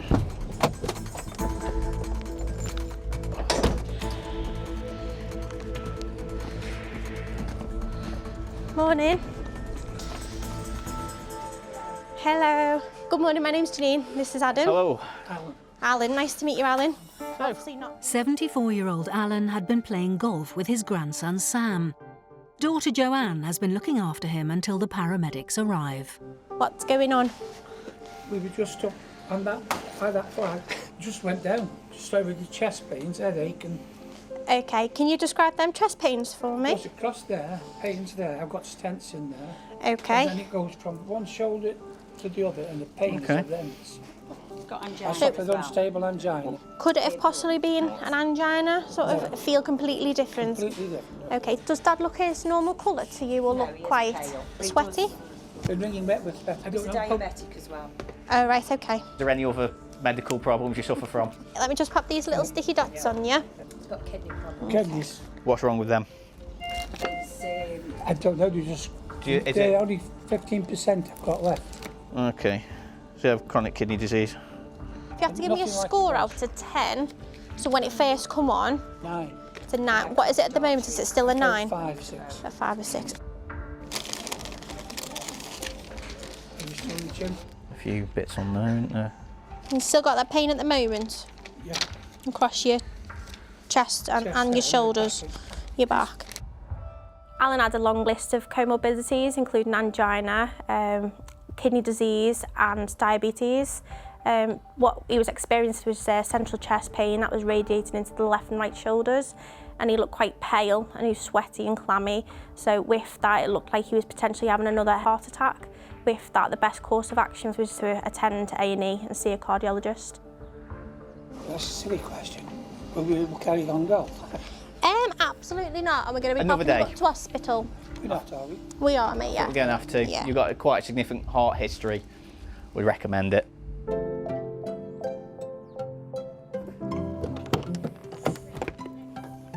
Come and step into the office, Alan. Yeah, used to go in under you, right? See this chariot on here? You want me to get on there? Please, matey. Is your daughter coming with us, Alan? She's getting drive there. Okay. Yeah. Just going to do your blood pressure. Good. Please, what is it now? 131. More acceptable than what it was. Lift your tongue up for me. There we go. GTN to try and completely alleviate your pain. Happy? Yes. Want anything else? No, thank you. Cool. Happy that Alan is stable enough not to need blues and twos, the crew can set off. I lost her wife 3 years ago. Was she a golfer? She was, yeah. She hadn't been ill at all. And she was taken ill in France. It was the last day. And she died in Bournemouth Hospital. What was it that they said? It was a blood clot in her leg which moved. That's awful. How long had you been married? 51 years. Long time then. Still feeling a little bit short of breath as well? A bit, yeah. Yeah. How can you tell? Your saturation level's a little bit lower. Yeah. It's going to get you a little bit of oxygen, okay? We lived next door to one. Did you? Your childhood sweethearts then? Yeah. Oh, that's romantic. Caught in at 14, if you call it caught in at 14. Married at 20. That's an oldie world saying courting, but a lot of Scousers use that word. Really? Well, my mum and dad used to say it. You're not a Scouser, are you? I am indeed. Can't tell you with the accent. Can you not tell? No. I like you. Are we still a 3? No, I'm okay 2, now. 3? What would you say? Gone? Oh, yeah. So you're a 0? 0, yeah. Honestly? Honestly, yeah. I've cured you? Yeah.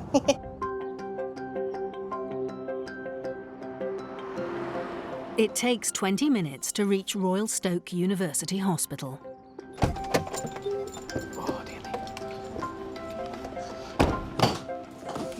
We've landed. We've had a lovely chat on the way in. Oh. Can you understand her then? Oh, no, the best one. Thank you. You say? Even though Alan's pain has gone, he'll need to be checked by a cardiologist to find out what caused it in the first place.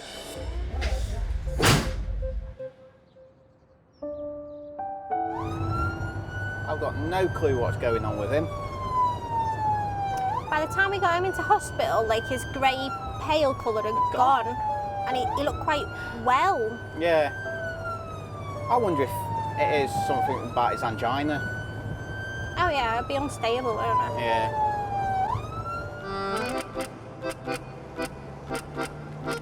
I'm going to turn up at work one day with a wig. One of them really good ones that's glued on properly. Yeah. And say, I'll have 2 weeks off and I'll come back and say, I've had one of them hair transplants. Yeah. And I'll come in like Michael Jackson from the 70s. Say, a big afro. Like this. My dad ain't bald. None of my uncles were bald. My granddads weren't bald. My mum's not bald.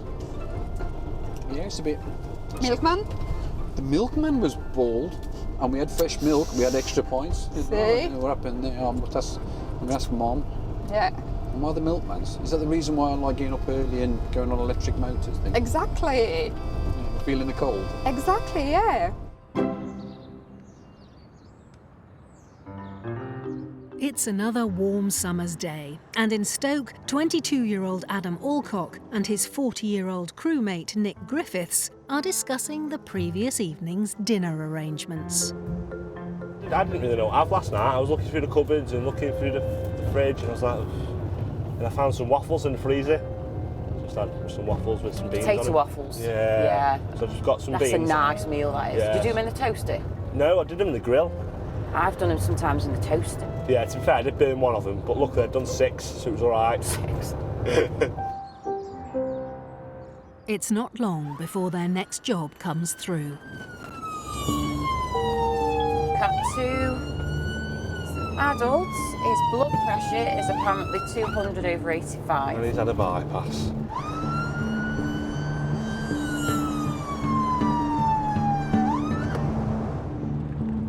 The crew's patient is Thomas. Margaret, his wife, has been waiting for them.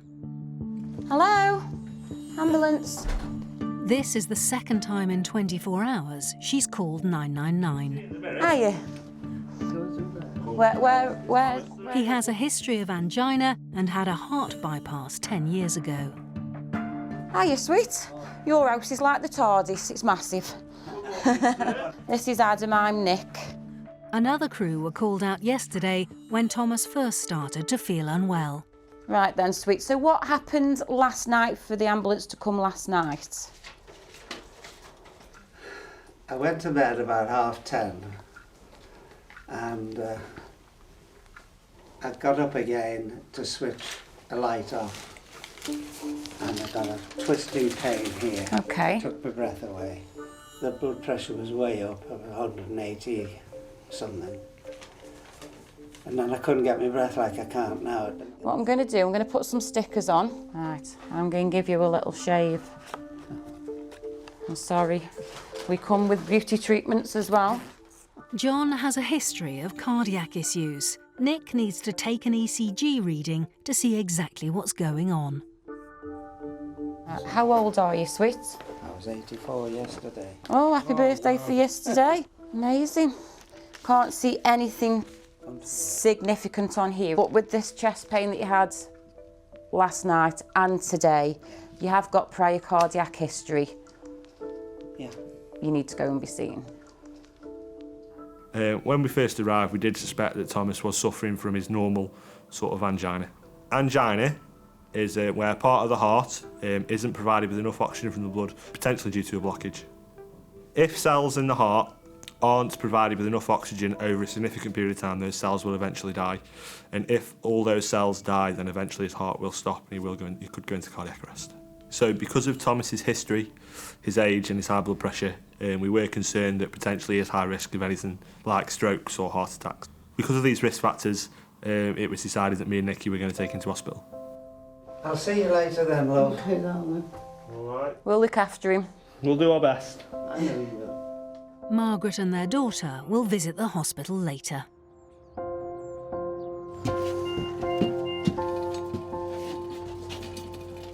And how tall you are, you have to bend down loads. What height are you? I'm 6'4". Then he's got a foot of hair on top of that. I wish I had it. You always know where he is. Above the shelves, everything. Are you up there, Thomas, all right? For Thomas, being brought onto the ambulance is an all too familiar scenario. I think this must be about my 4th journey. And what was the outcome then? Cardiologist looked at it and said they'd done the best with the bypass, and it was up to the GP to sort the tablets out. Right.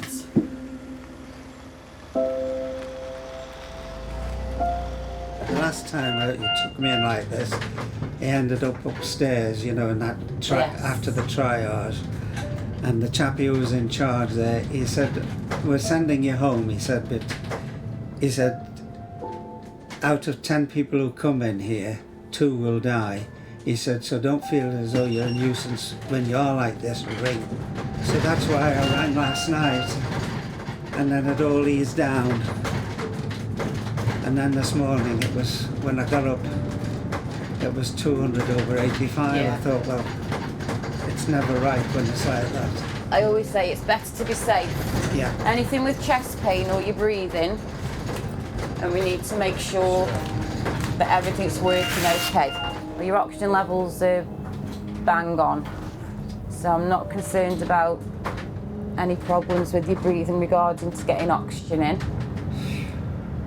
It's probably all this, it's cardiac related. Plus Adam's driving doesn't help. That doesn't help when you come along here and pass the funeral furnishers, does it? Doesn't give you bloody inspiration. Good job you can laugh. Oh, that's something you have to do, I think.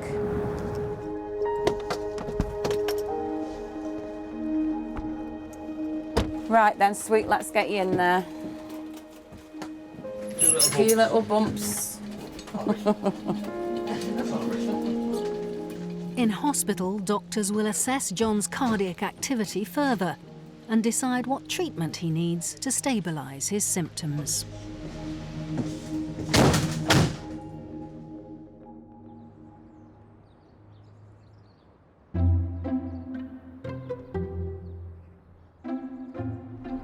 Everything he was saying, all his symptoms, Yeah. textbook angina. Yeah.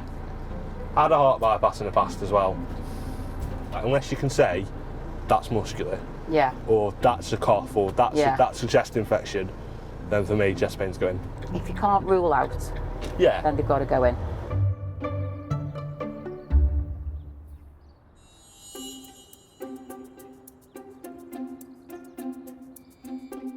COPD sufferer John remained under observation in hospital for 4 days until his breathing was stable enough for him to be discharged. His oxygen levels have improved and he doesn't use his nebulizer as frequently. Baby Mohammed, whose temperature had soared following routine vaccinations, was well enough to be left at home with his mum. She continued to manage his temperature with Calpol, and he was soon completely back to normal.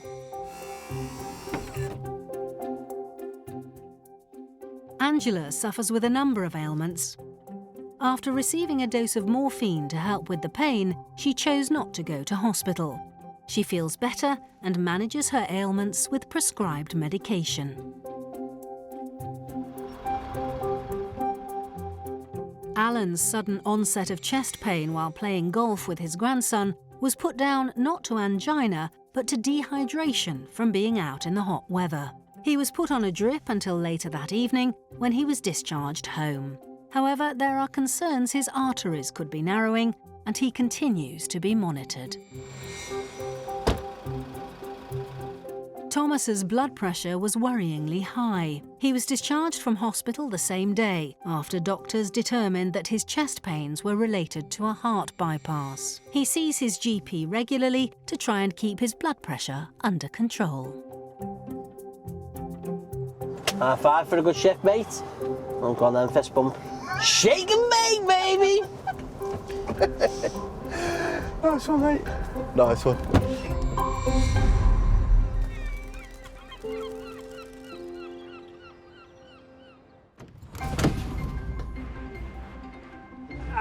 Sorry. Oh, dearie me. Somebody's going to be looking after you. Thank you. We are back with the West Midlands Ambulance Service We got a job. as the paramedics take us to the heart of the action once more. He's currently having a seizure in the back of the ambulance. We're going to be all right. We're going to be all right. Old friends are back on shift in Dudley. We see everything from life to death and everything in between. We do. And for the very first time, We're in and we're online. we're taking you to Stoke, This is where it's all going to kick off today. where new crews face fresh challenges Oh, you kidding me? Oh, they're going to be horrible. and experience heart-pounding action. Grab the kit, grab the kit. Body-mounted cameras record every moment. What's that? Showing you what goes on behind closed doors. Still struggling quite a bit, aren't you? Well done, you. Don't shoot me.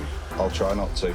This is a paramedic's eye view of life on the road as they battle over 4,000 calls each day. You need to keep very still. Am I alive? I think you're alive. Okay. You'll be on the front line with them as we take you inside the ambulance. That's what I love about this job, though. You never know where you're going to go, do you?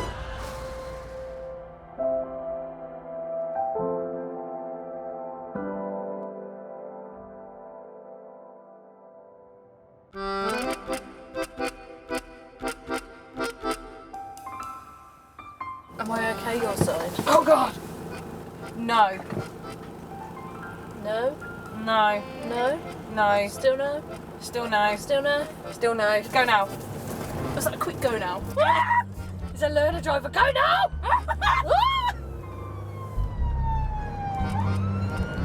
Oh, look, you're flashing. 35 miles an hour in a 30 zone. Oh, I love this bridge.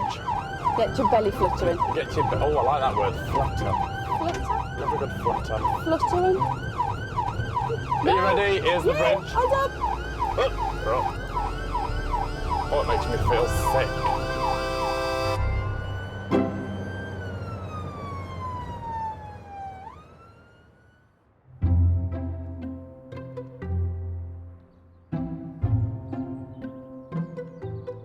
In Stoke-on-Trent, it's another busy day for ambulance crewmates Anne Armstrong and Steve Eason. You know, my arm is so itchy. It's nice though. Love it. Anne is a clinical team mentor, helping to train paramedic students. Have you got any ink? Yeah. Massive one on my leg with all my kids and wife name on. Under her wing is technician Steve, who started working for West Midlands Ambulance Service 9 years ago. I didn't get my first tattoo till I was in my 30s. Oh God, no, I was 18 when I had mine. They're en route to their next job. COPD, breathing problem.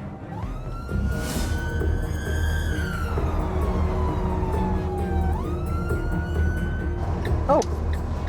Ah, there we go. Got a wee bit. The patient's daughter, Sam, is waiting for them outside. Hi. What's the name? Susan. Hi, Susan. My name's Anne. I'm one of the paramedics. Okay. How are you feeling today? Not good. Oh dear. Okay. What's happened? Well, I just took the dogs out to put the field. Yeah. For a walk? Yes. And I don't know. Hello, sweetheart. Felt off. Do you feel dizzy? Yeah. Okay. I just struggle with my breathing. May I just have a feel of your wrist? Okay. Have you got COPD? Is that right? Yes. COPD is a lung condition which causes breathlessness and chest pain. Susan felt these symptoms come on when she was out walking her dogs. Have you got any pain at the moment? It's hurting a little, yeah. And how long have you had that for? Half an hour. So it come on, but before you walked the dogs, you were fine? Yeah, I didn't feel too good, you know. I just All felt right. tired. You had to lie down in the field. I've had to lie down in the field. When the really? sun came out, I felt faint. Okay, what I'm going to do now then is I'm just going to do an assessment on you, okay? And we'll give you a full MOT and see if we can find out what's going on, okay? You all okay. right? All right. Yeah. All right. I've only just had my auntie, her sister, out of hospital with a heart attack. So We'll see to I've it. just been upstairs. I think it was. Look. It's absolutely fine. Don't you worry about it, okay? Don't worry, it's fine. It's all right. Don't worry. I'm going to have a quick listen to your chest, okay? So if you just take me some breaths in and out. No, I'm all right. That's it. All right, just try and slow that breathing down a little bit for me. Okay, so take some nice, slow, deep breaths in and out through your mouth. Okay, let's have a look. How old are you? 70. Okay. I said 69 then. Are you 70? I was 70 in June. Oh, you same age as my mum. Get used to saying it, yeah. My mum isn't impressed when I tell everybody she's 70. While doing a routine check on Susan's heart, Anne spots a very unusual reading on her ECG monitor.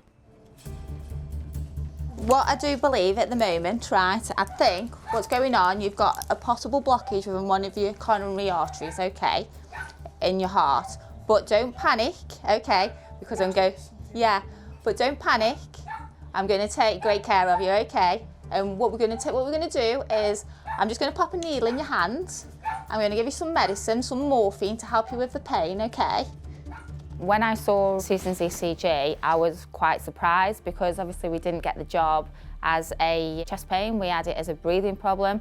So once I saw the ECG, I could actually see that she was having a heart attack. We've gone from a patient who possibly could have stayed at home with treatment to a patient who was time critical. Where's Samantha? She's just there, she's all right. I think she's just sorting your dog out. Okay, so I'll just give you a bit to start off with, all right? With some pain relief to help ease her discomfort. All right. Okay, and then sit yourself down on there. The crew can move Susan onto the ambulance quickly. Ready, say lift. All right, all right. Yeah, I've got you. Sit yourself on there, okay?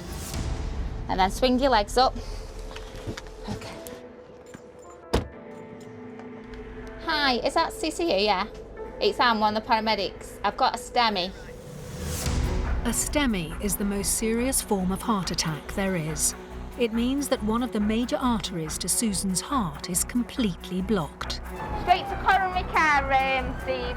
Yeah. Susan's heart could stop at any moment. She will need immediate surgery. Meanwhile, Anne needs to open up her artery as best she can. How's that pain? Have you still got it? Yeah. Okay, so have you had this before? All it is, it basically just dilates the arteries, okay? If there's a blockage within the artery, it's what we call a dilator, okay? So it'll just dilate everything. So what I need you to do is put your tongue to the roof of your mouth and I'll spray it just underneath. That's it, all done. I bet you've got all sorts running through your mind, haven't you? Don't worry, okay? Don't worry. We put all the sirens on just so we can get to the hospital quicker, because the sooner you're at the hospital, the sooner you can get treated, and then we can get you right, okay? It's very intense being in the back with a patient who is having a heart attack. The likelihood they can go into cardiac arrest is quite high. You need to remain calm, because if you're not calm, the patient's not going to be calm. So you need to give the reassurance, everything is going to be okay. On Blues and Twos, it takes just 10 minutes to get to hospital.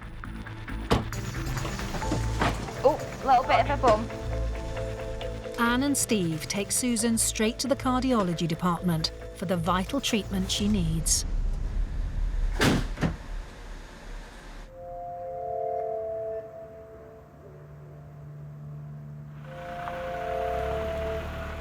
I actually like doing jobs like that.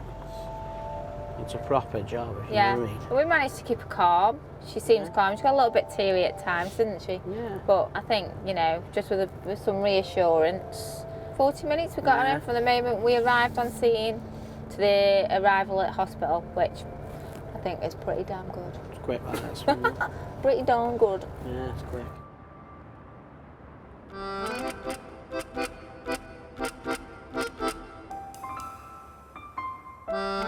It's going to be all round and back again. It is, isn't it? It's nothing. It's pointing to the home. I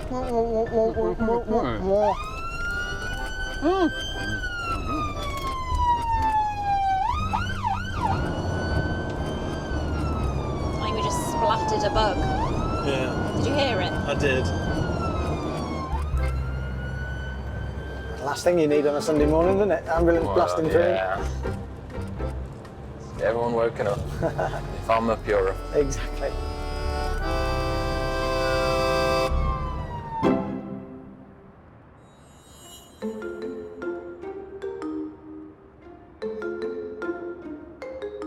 In Dudley, Laura Hickman and Kerry Richards are on their break. Oh, I've had it too quick. No, haven't you? Are you that hungry? Oh, I was hungry, yeah. Kerry has been with West Midlands Ambulance Service for 8.5 years. Laura for 5 years. Right. We're happy. I'm happy. Kerry is married with a young son. Laura is recently back on the dating scene. So I sent some flowers to a girl. Oh, you softy. I know. I don't like this date. This dating stuff wears me out. Why can't you just walk into a relationship? It's so much easier. It don't get any easier. Dan still doesn't know what I don't like. Is that the secret then, not knowing what the other one likes? He just plays dumb. He said, "You've never told me that before." I said, "Yes, I have. You're just deaf." Selective hearing. Selective hearing all the way. Matters of the heart will have to wait as they get more information through. We are going to 94-year-old Harold with cardiac chest pain. It's from 111.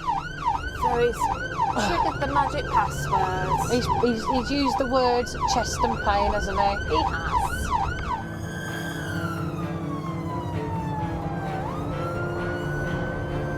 We are nearly there. Yeah.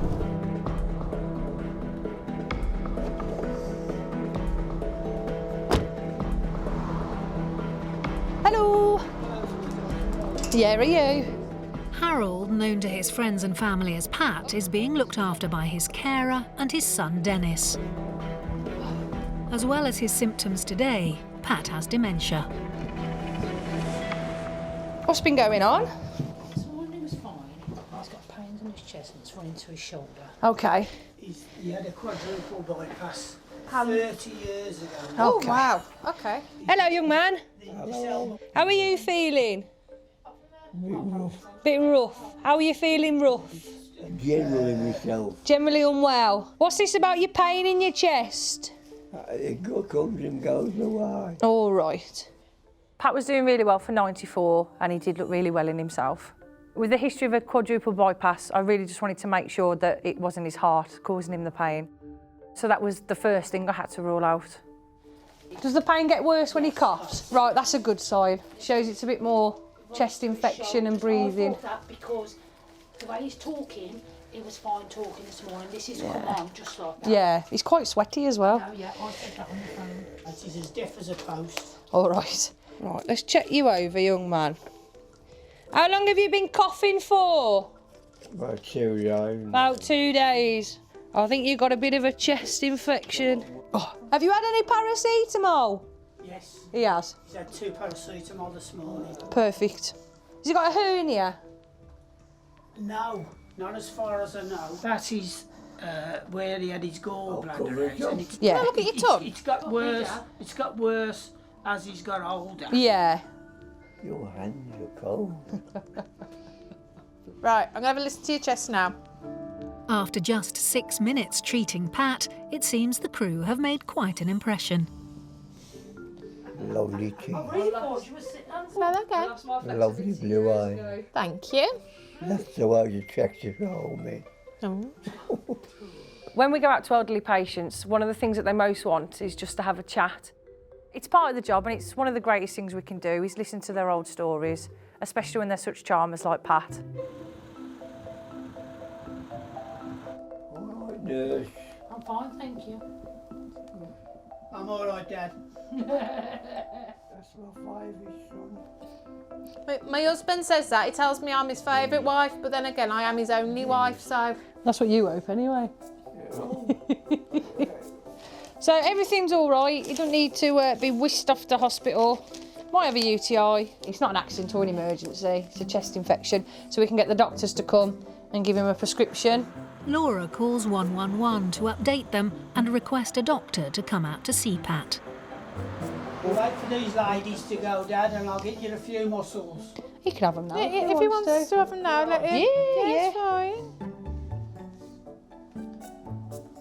Yeah, Dad. Right. Right, let's pop this off your finger. Disturbing your muscles, eating. Oh no! You need to get Not in on that the bed first properly date. as well. He'd break his heart to know I was a lesbian, wouldn't he?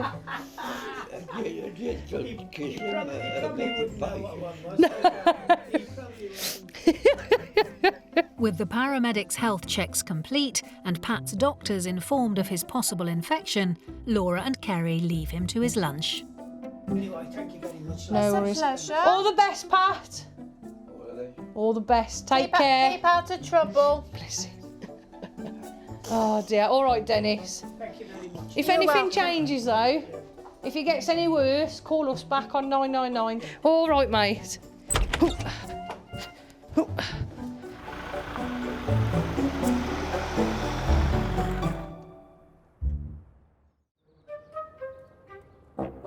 People seem to think we're driving a vehicle that has like crazy acceleration on it and it's just a van. Come on. Yeah. Go on, go on. Come on, little truck, you can make it. Come on, it's only a little help. Oh my god. Well done. Thanks.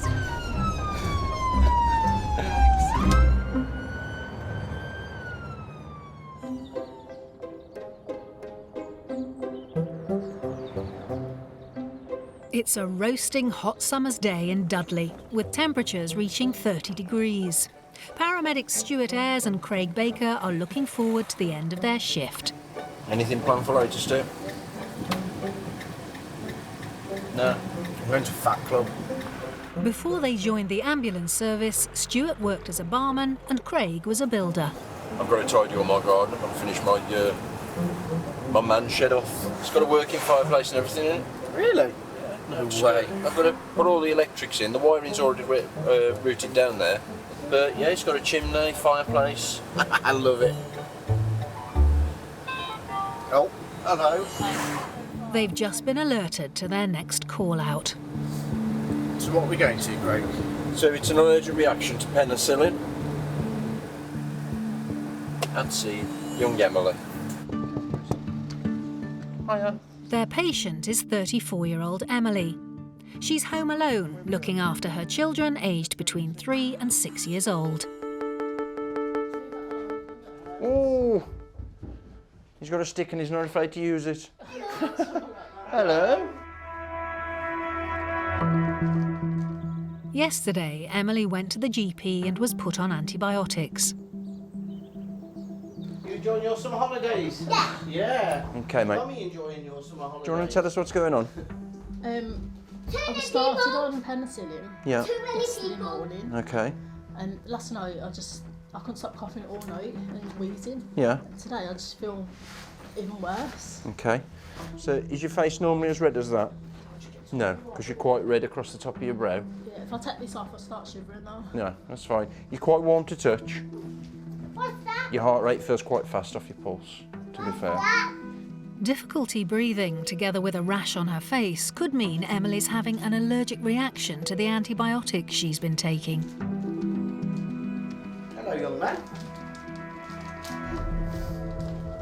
You don't man.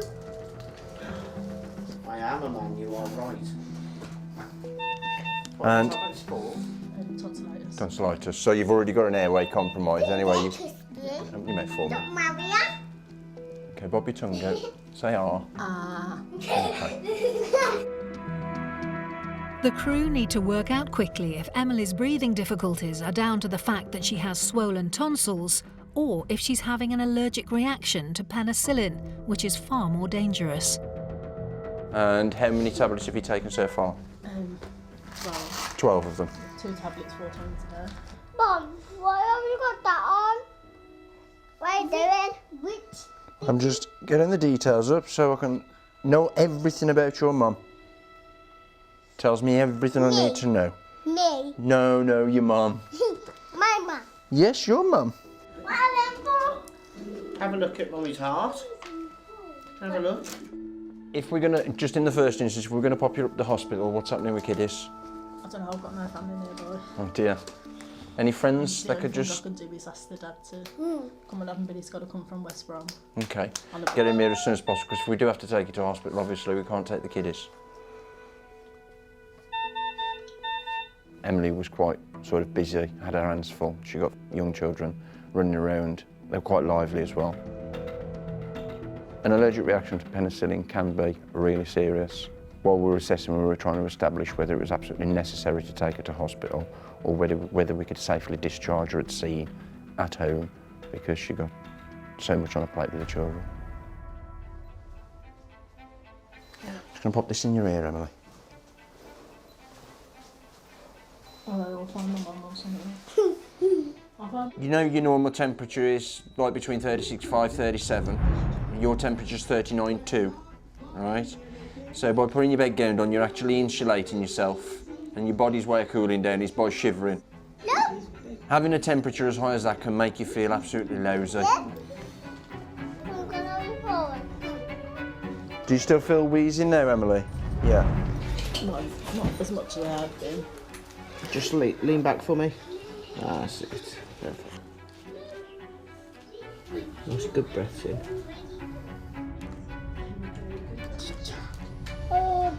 Clear. Okay. Your chest is nice and clear. There's no wheeze or congestion on your chest at all. If Emily was having a serious allergic reaction, her breathing would be getting worse, not better. I'm going to suggest the way you're feeling is more down to the high temperature rather than the antibiotics. Once we'd done our assessment, realised that actually it wasn't so much an allergic reaction, it was more down to the fact that she was running quite a high temperature.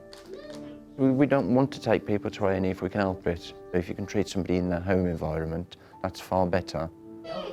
I think what you need to do is take regular paracetamol, so up to 4 doses in a 24-hour period, and keep doing that until your temperatures come down. Every 4 to 6 hours. Yeah. They're lively, aren't they? They always like this. God. You could do with opening the window a little bit and getting a bit of cool air in. Yeah. Obviously, if you start to feel worse, don't hesitate, just call us straight back. All right? As they can't stay to babysit, there's not a lot else the crew can do. Yeah. Right, sweetheart, take care of yourself, all right? Any problems, just call us straight back, okay, Emily? Take care. Bye, ladies and gents. Bye.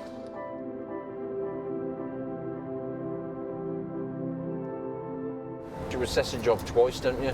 You assess the job in the truck on the first information you get, and then you reassess it when you walk in and you actually see the patient. Those children were lively, weren't they? Well, they're just. When I said to her, are they always like this? And she said, yeah. Cool. 29 degrees. And all's well.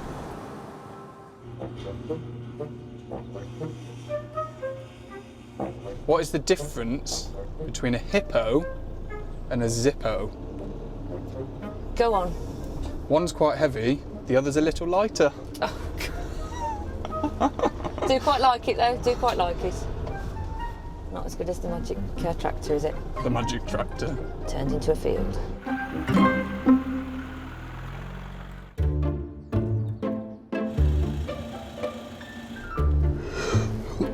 In Dudley, Ben Fletcher and Lottie Stubbs are in the middle of their shift.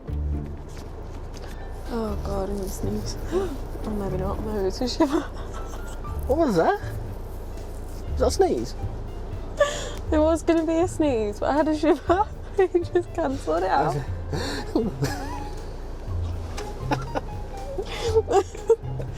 That's strange. That was weird. Ben and Lottie have been working together for nearly a year. Are we going to do something for our anniversary of friendship? Oh, we can do. Yeah, I think we should. What do you reckon? I think we should go back to Alton Towers. You reckon? Yeah. Get balloons and everything.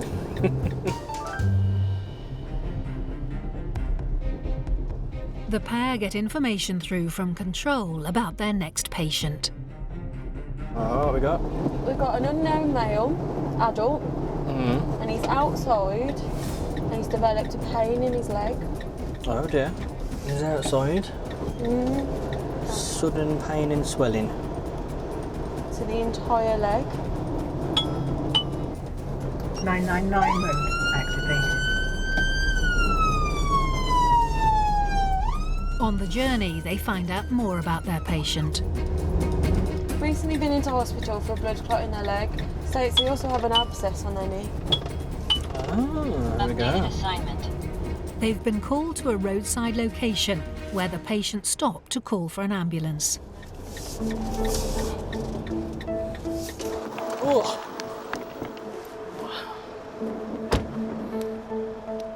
Hello, mate.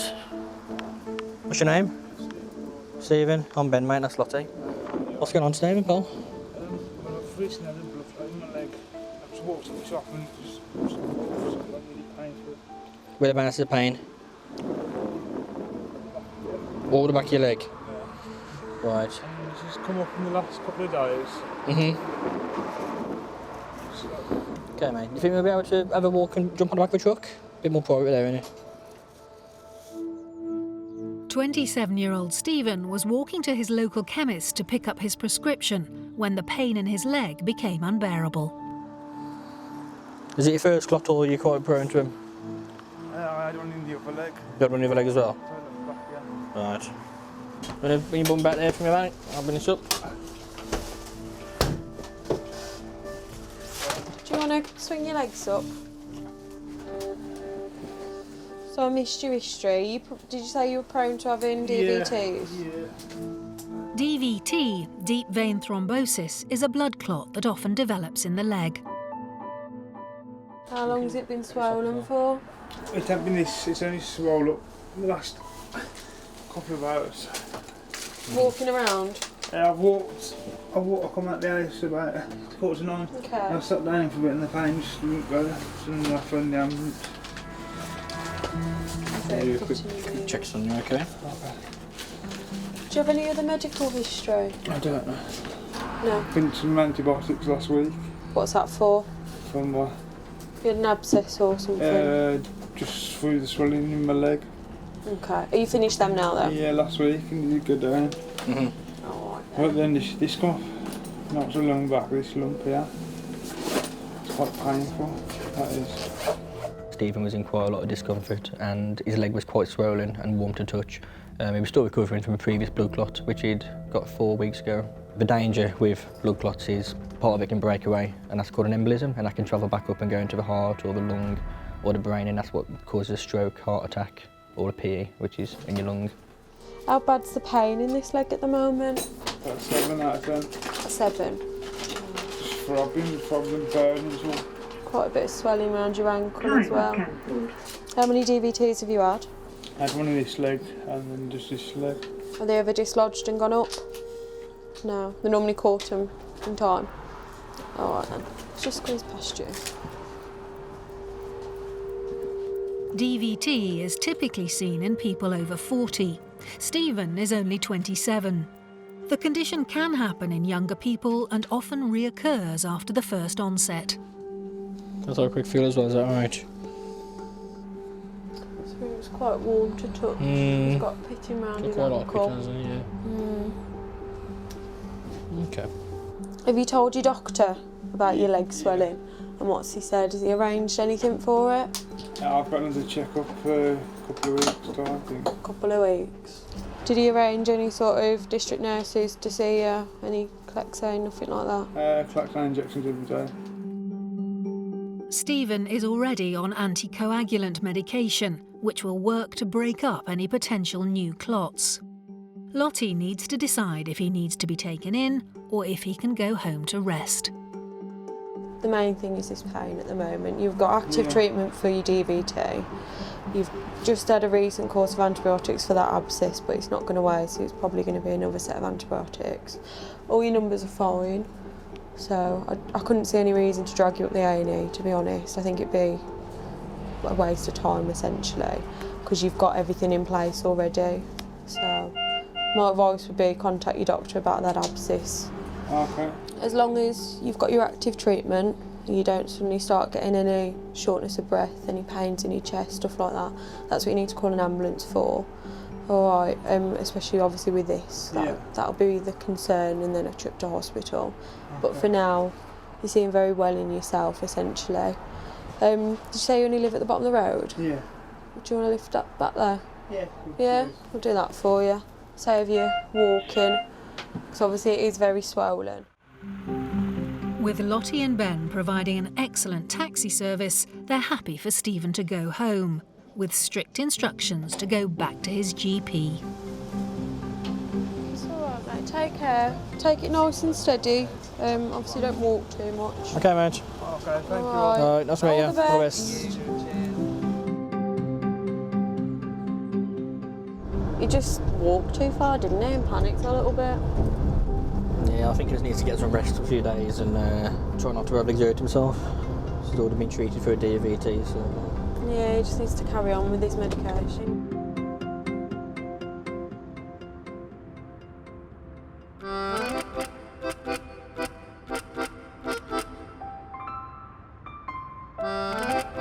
Okay then, if you're a drag queen, what name would you have? Oh. What name would you have? What would you call yourself?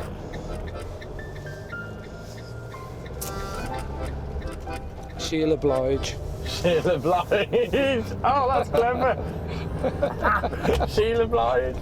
That's good. I like that. Mine would be Miss Dyson. Miss Dyson. I'm not even going to comment or talk about that any further. Yeah. Yes.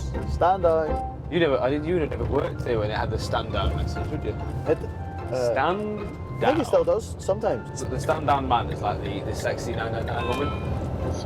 Oh, she's a woman now. It used to be a bloke going stand. But yeah, it is a sexy 199 one, isn't it? She knows she's sexy as well. Yeah, you press it and she knows. She says it to you. It's the pause, isn't it? 999 mode activated. No, it's the pause between the 999 mode and the And then activate. is it? It's like the tease. Like 999 Say mode. it. Say it. Activated. Oh. 999 mode activated.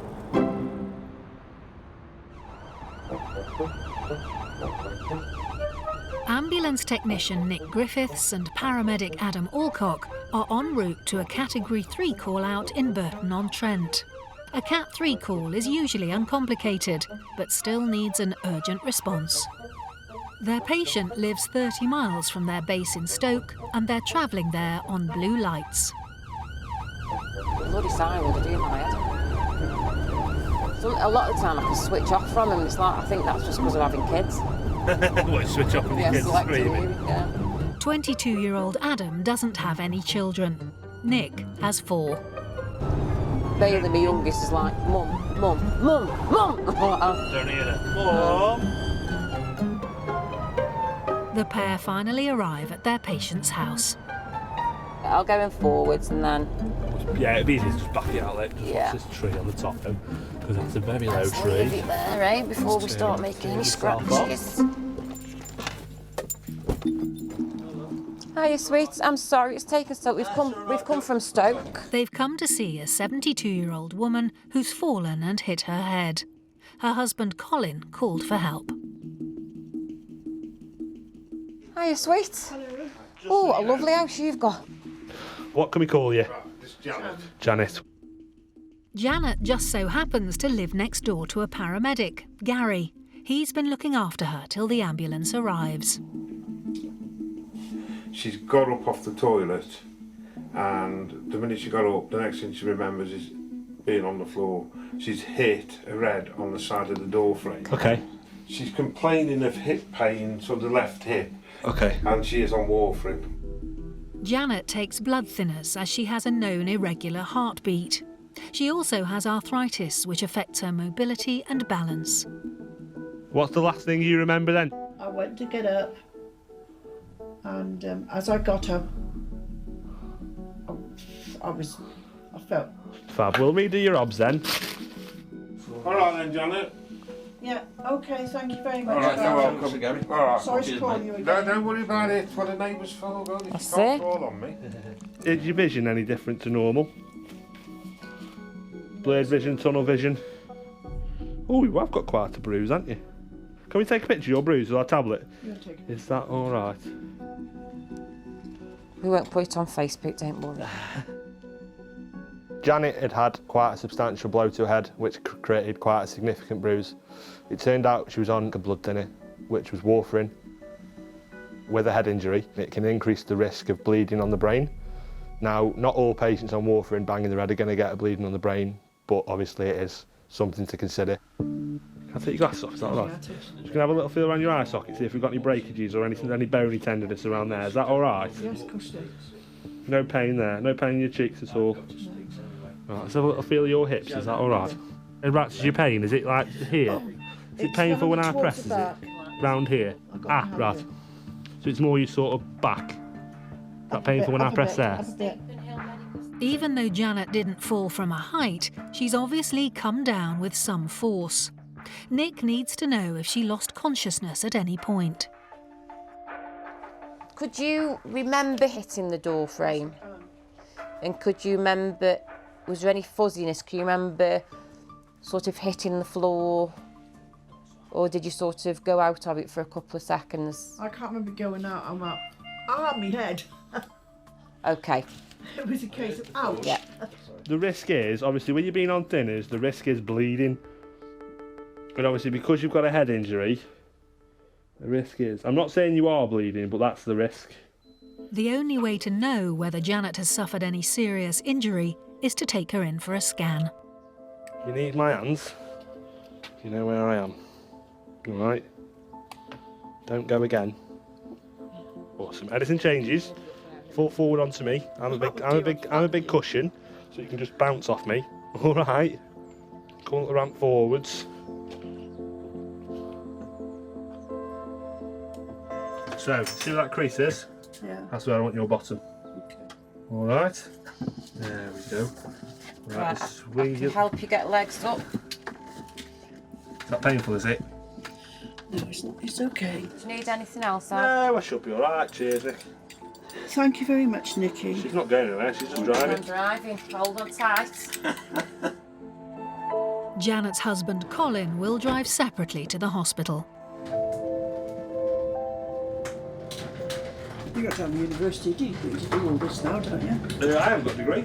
You have? I'm just short of a degree. I've got a diploma. I will need to top up at some point though, because I don't want to get left behind. Yeah, I haven't been qualified that long. Have you? No, January I qualified this year. Enjoying it? Not too long. Love it. Yeah, love it. Just like being back at home, back where I'm from. Where are you from? From Stoke. Oh, you are from Stoke? So yeah, so back at home, back working in the city I know and love. Yeah, nothing better. It's good if you like your job. Yeah. Life's too short not to enjoy it, so. Over years ago, I had to go to the doctor because I was falling asleep everywhere. And I was telling everybody I had necrophilia. My son said to me, he said, you realise what you're telling people, don't you? Yeah, you don't want to go broadcasting that to everyone. It's not really a good thing to tell people that, you know. No, I wouldn't go shouting that from the rooftops. You might have some funny looks. My other two sons thought it was hilarious and they went, well, just tell me.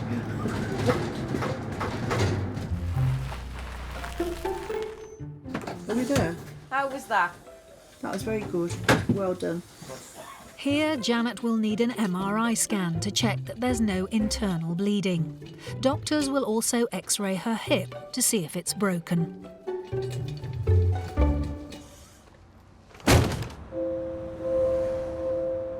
I like jobs when it's nice and clear cut. It just makes everything a lot more straightforward, doesn't it? You've got none of this, is it, or could it be, ooh. Yeah.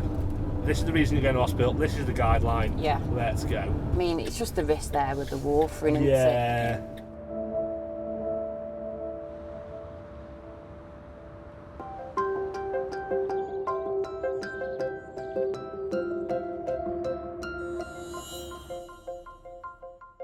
"70-year-old Susan was having a major heart attack when the ambulance got to her. At hospital, she was rushed into surgery to have a stent inserted into her blocked artery. She's now making a good recovery at home and is having regular checkups on her heart.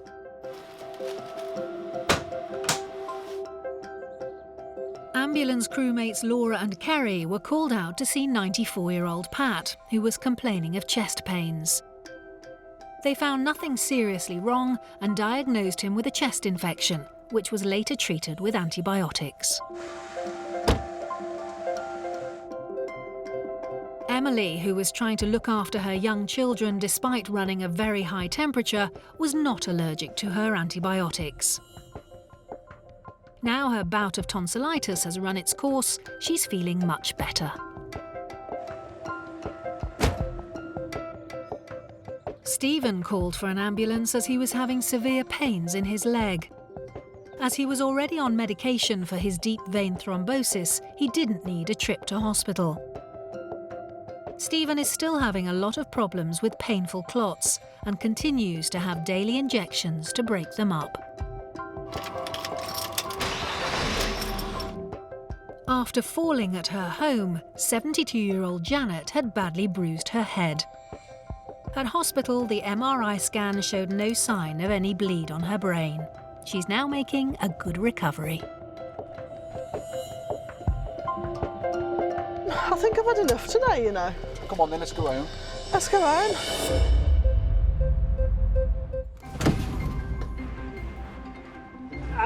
Sorry.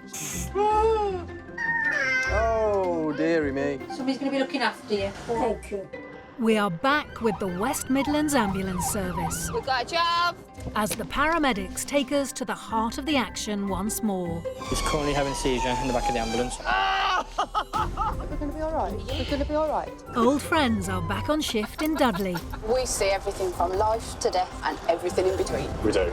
And for the very first time, We're in and we're online. we're taking you to Stoke, This is where it's all going to kick off today.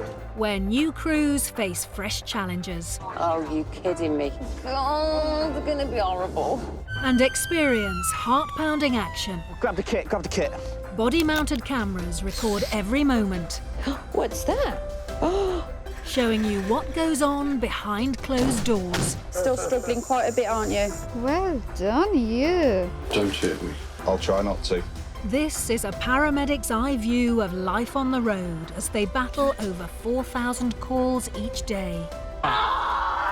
You need to keep very still. Am I alive? I think you're alive. Okay. You'll be on the front line with them as we take you inside the ambulance. That's what I love about this job, though. You never know where you're going to go, do you?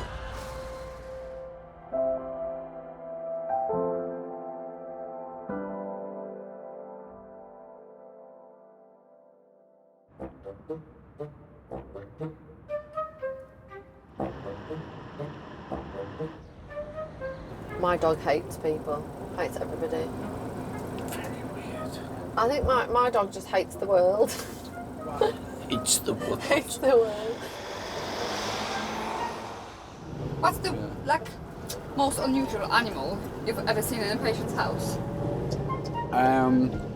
Snakes and spiders would be the ones that are common and unusual, really. How about a goat in a garden? A what? A goat in a garden. I've never been out to somebody who's got a goat. I've been out to people who've got my goat and got them on pip. There's a fox down there, or not? Fox there. Oh, look. Oh, yeah, it's there. Where? There. Oh, yeah. It's only a little bugger, isn't it? It's only little, isn't it? Hello, little foxy. Oh, look at that.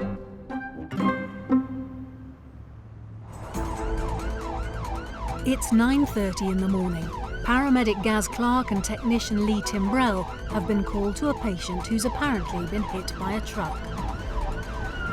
We're going to a 28-year-old being hit by a bin lorry, hurt her foot and hand. How has she not seen it? All depends if she was wheeling it and pushing it back and it's pinned her against the wall or something. 1,000,001 combinations, isn't it? We shall find out when we get there. Since being hit by the lorry, the patient has managed to get off the street and into a nearby pub, where she's being looked after by her mum, Sharon. Is it Lindsay we come to see? Daughter. Daughter. Right.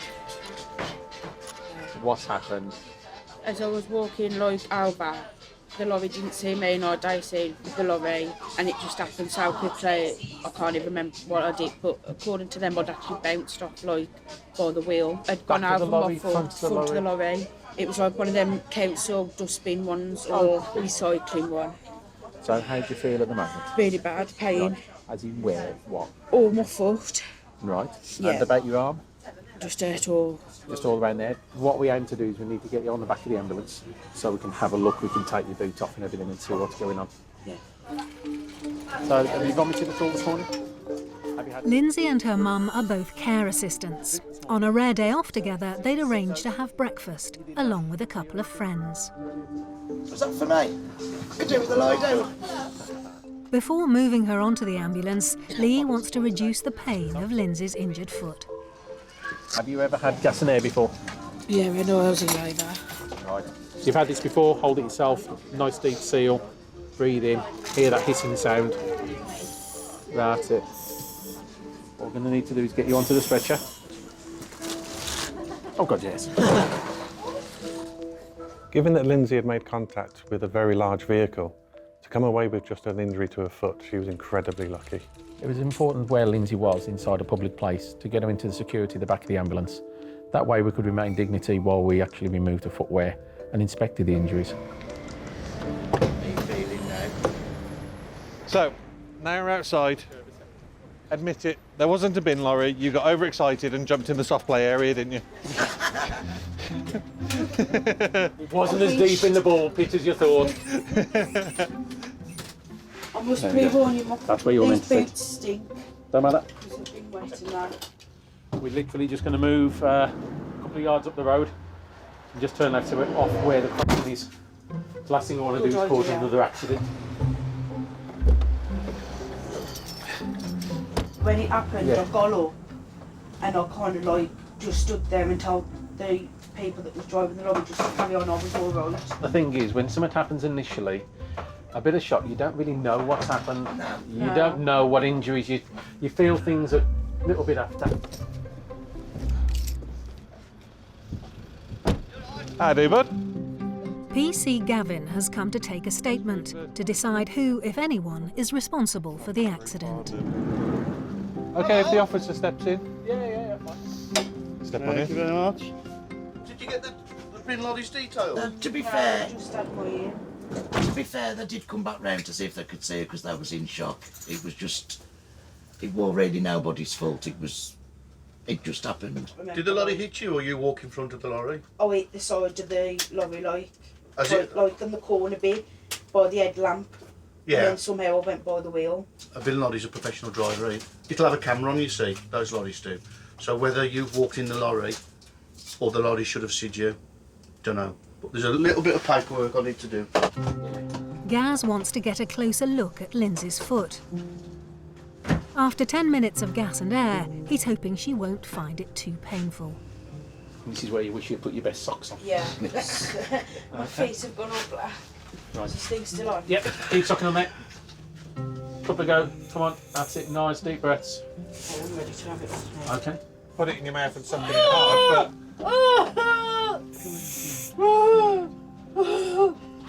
What's the noise?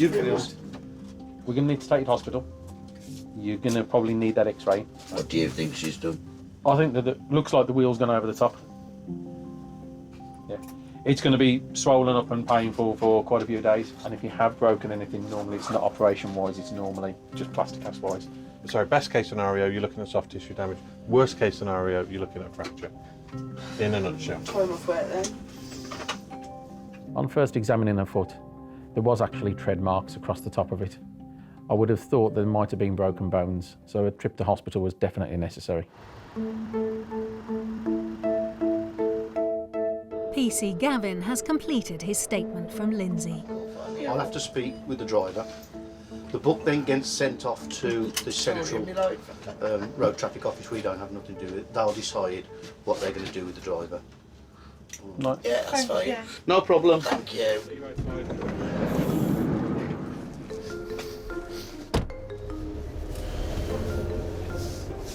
Right, so you're not allergic to any medication, and you're not on any regular medication at the moment. No.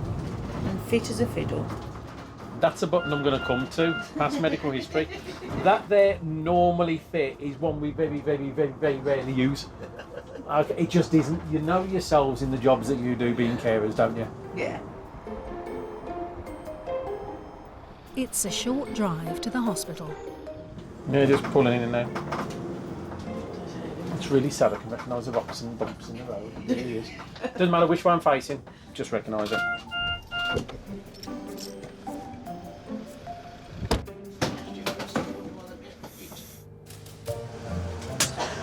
I'm not going to touch your leg, don't panic. Lindsay will now be taken to A&E to see if she has broken any bones.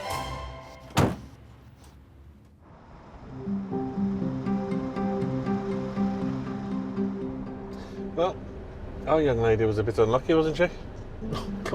Yeah. She's managed to step out into the road and get her foot potentially run over by a bin lorry. Looked like some definite marks on the top of the boot. Yeah. And her foot looks bruised enough. Fingers crossed it's just soft tissue damage, but potentially you can have fractured metatarsals again.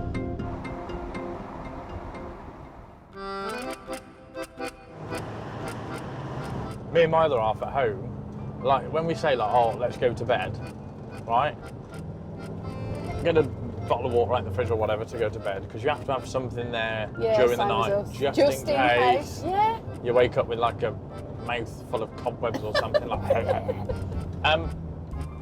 And then he'll turn the lights off. But then I can't see where I'm going. I don't know where he is. And I'm like that. I don't like this. Ain't it funny, the stuff that you do? I still won't sleep with my feet outside the duvet.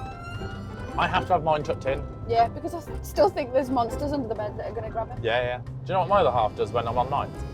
Checks under the bed. I don't know why, but he checks under the bed.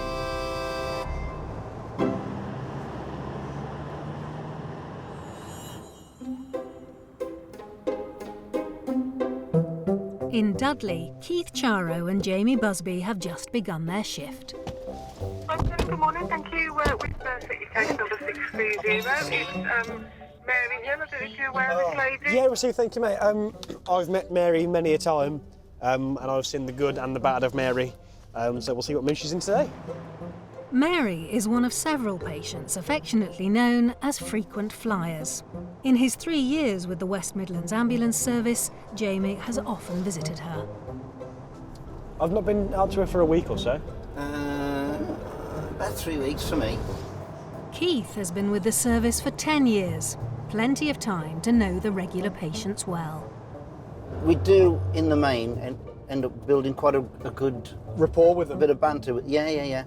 Which is good, because it helps them to assess them a little bit better. And they've got confidence with us, and they relax around us. And we normally resolved it quite well. Mary is bedbound. The crew is prepared, knowing that years of heavy smoking have taken their toll.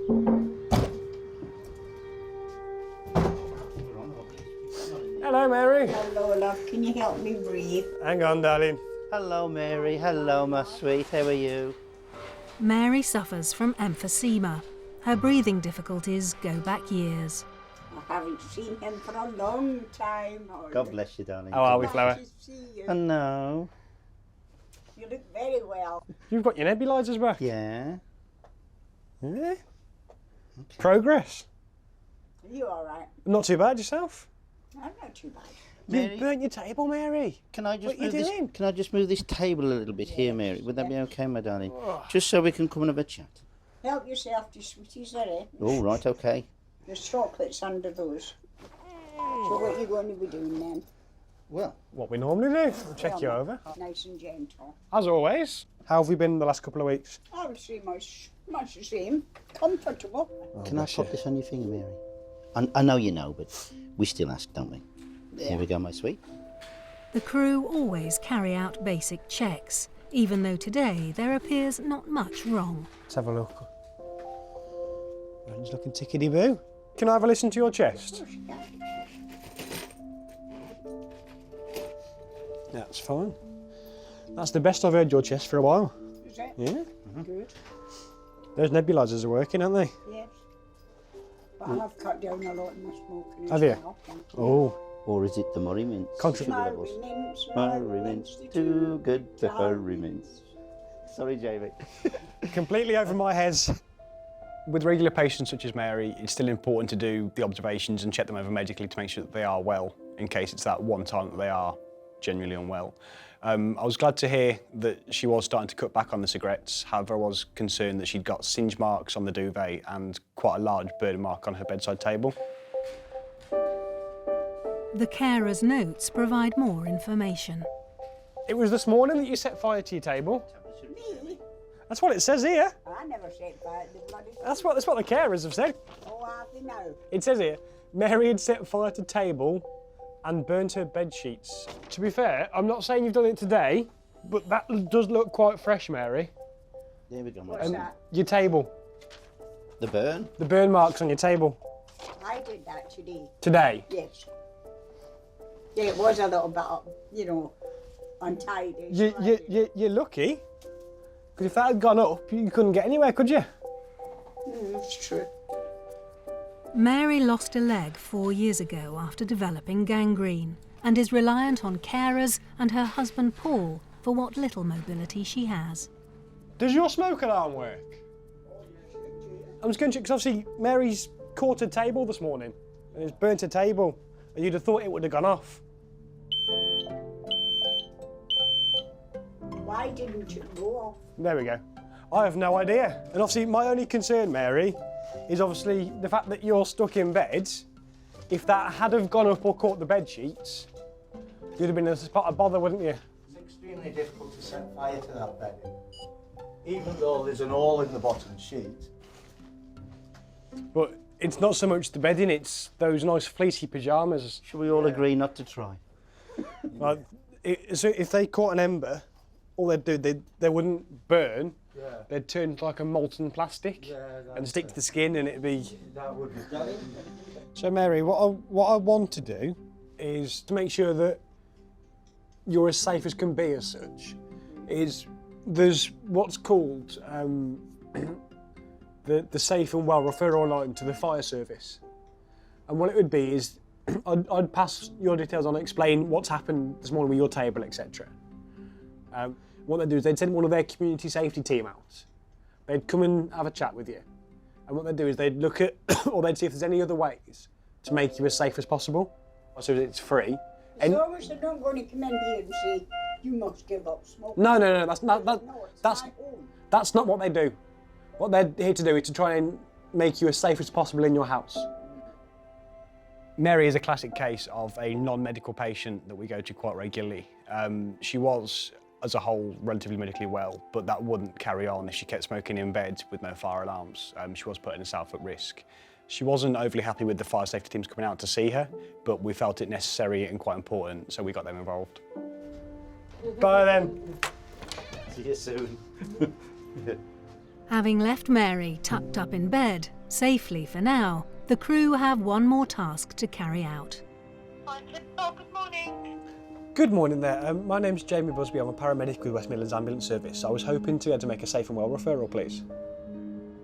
Right, so they've put the safe and well in. The fact that she's had a fire as such in the house as well. I think they're going to come out today and assess. Heightened awareness. So can't know more than that, can we? Job done. The crew are on their way. Oh, she was rather pleasant today. She was very pleasant. Nice surprise. Although, I stink of smoke now.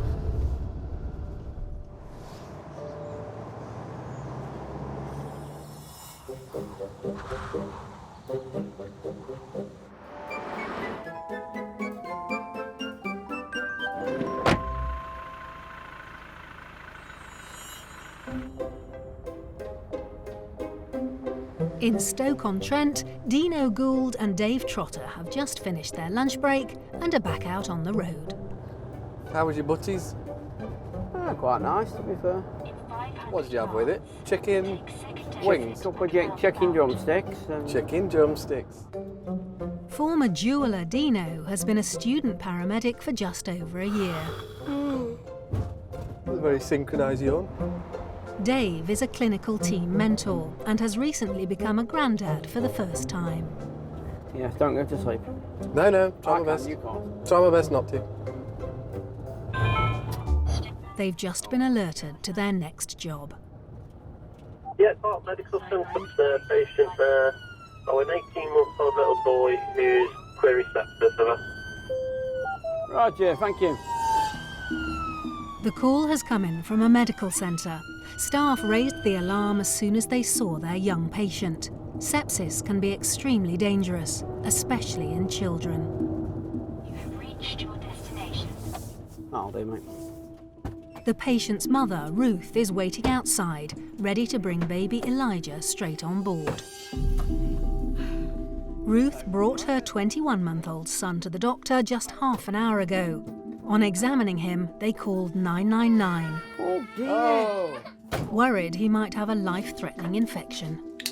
And how long have you noticed he hasn't been himself and he's Only since less 9, active? 10 o'clock this morning. Oh dear. It's like a pain, I think, because it keeps coming over in waves, and then he'll like really scream, and then he'll kind of start calming him down. But obviously he was breathing so fast when we got the doctors. The doctor that was involved, she was quite concerned that the patient could be showing signs of sepsis. The temperature was higher than what it should have been. Our main priority was to get Elijah to definitive care, which was at hospital. But obviously we had to deal with his temperature initially. He's not happy, bless him. I couldn't get his temperature down, it just wouldn't come down. You're going to put your finger in here like a brave boy? Good boy, look at that. Oh, you are cooking hot, matey. Was it temp 41 something? 40.1, sorry? I think we might have that t-shirt off, possibly. It's cooking hot. Oh, quick scan of that. That's it. He's very, very warm, bless him. We've got a racing suit for you now, matey. Oh, yeah. Your very own throne. Yeah. What we'll do, we'll get him in there and make him comfy and calm him down, and then we'll do some checks on him then. All right. Baby Elijah had been given Calpol at the medical centre earlier to help reduce his soaring temperature, but it's still not shifting. Dave is unable to give Elijah any further medication since he already has the maximum dose in his system. That's it. You've not noticed any new rashes on him or anything? No, nothing, I've checked him over. Brilliant. I'm not really that scary, honest. Grandpa's going to meet us there.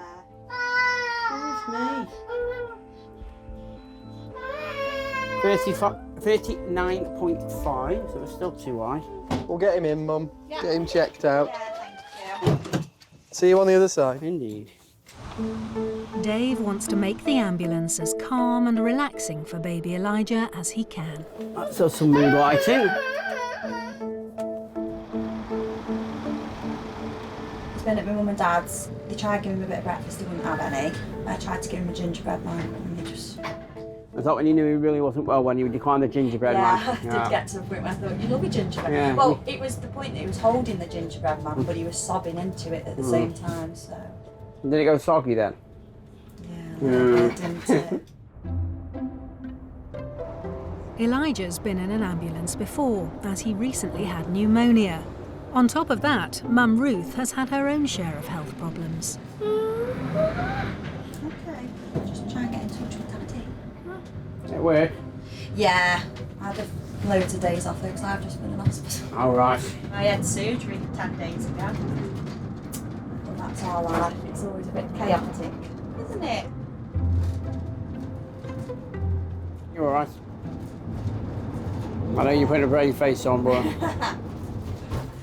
still not nice, is it? You know you've seen it before. I could cry, but I don't want to see people sad. I think Grandad that's coming, or Nan and Grandad, or Grandma's broke granddad. Not doing well as a family, are you really? No. Dad's okay though. Oh, that's all right. Yeah. Well, he's just run the house for a week while I was in hospital. You did a better job than me though, to be fair. Oh, don't tell him that. Well, I've said there's no excuses now, though.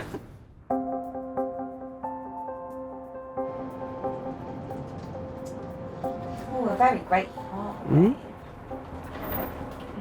I'm sure he'll thank you when he's awake. It's a 35-minute drive to the hospital, and Elijah sleeps soundly the rest of the way. Hello. Oh, we're waking up now. Yeah. He said your jerky driving was just what he needed to shake him asleep, he said. Jerky driving? Come to Mummy. Elijah will be taken to Children's A&E, where he'll be monitored by the doctors until his infection has been brought under control.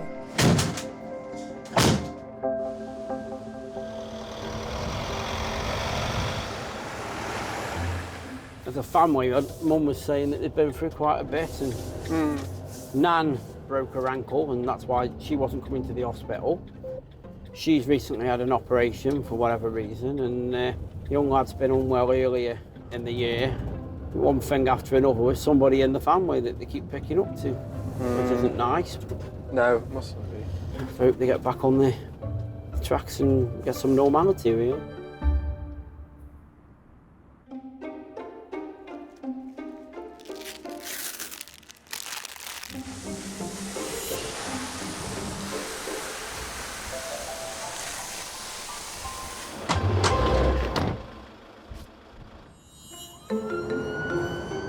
It's early afternoon, and in Dudley, Simone Armfield and Claire Hunt are on shift together.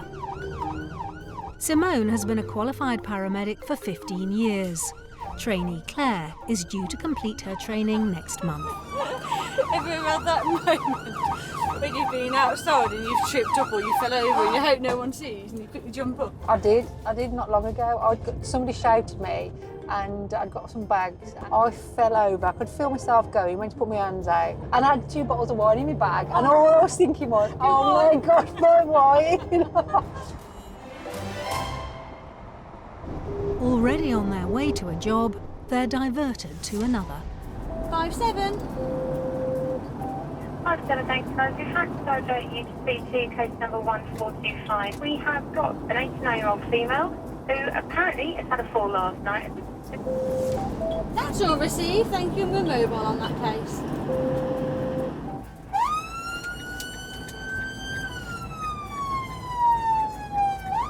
What was the lady's name? Did you say what? Edith. Young Edith.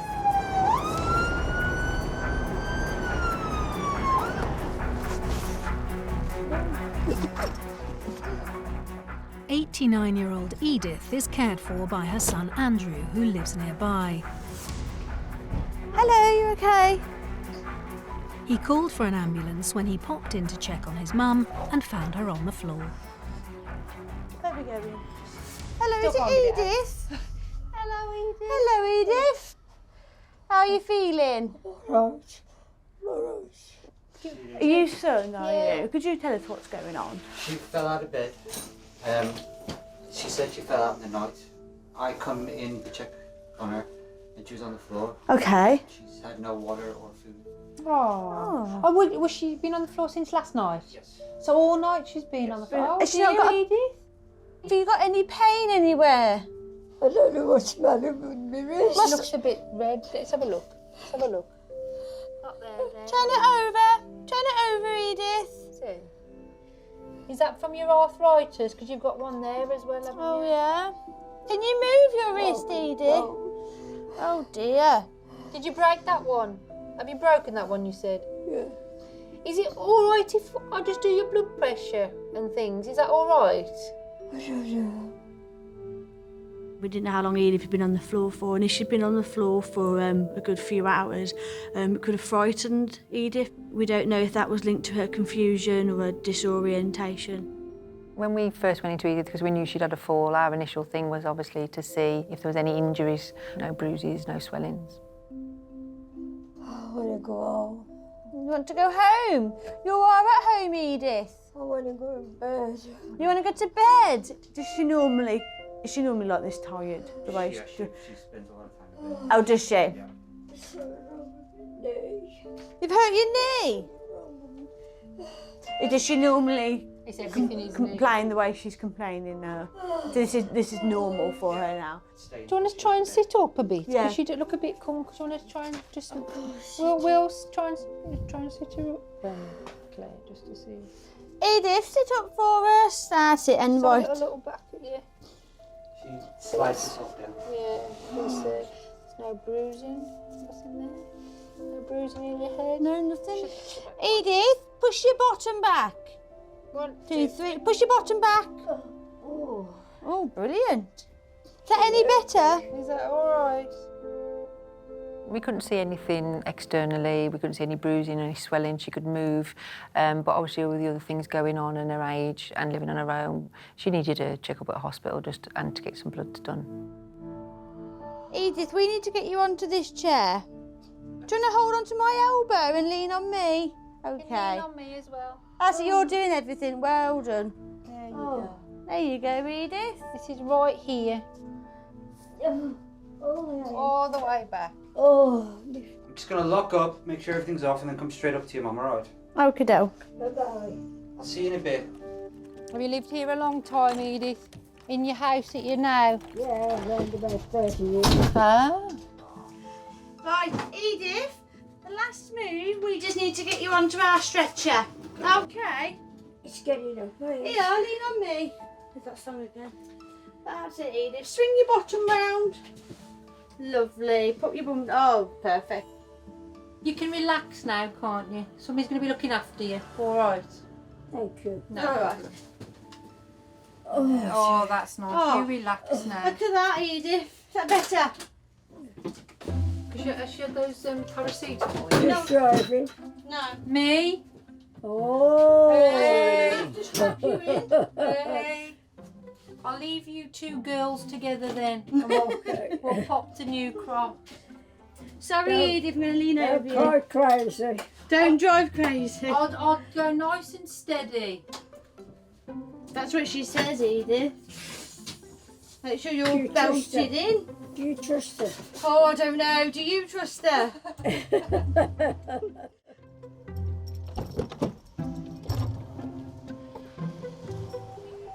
Oh, here we go. Yeah, good to go.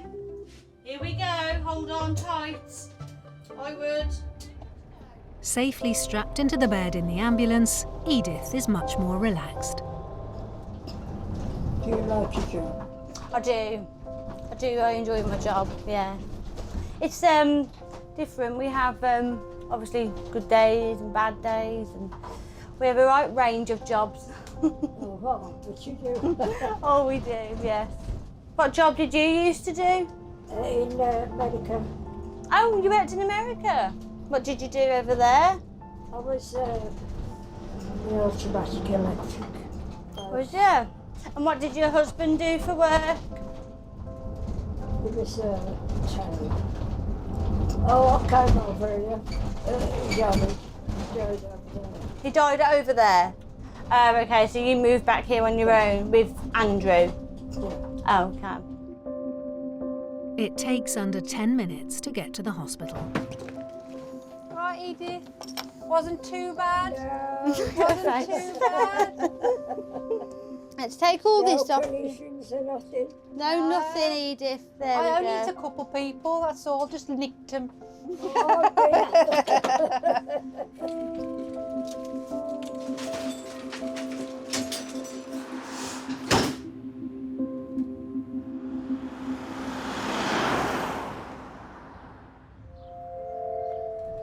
So what time do you say he usually puts her to bed, when she goes to bed?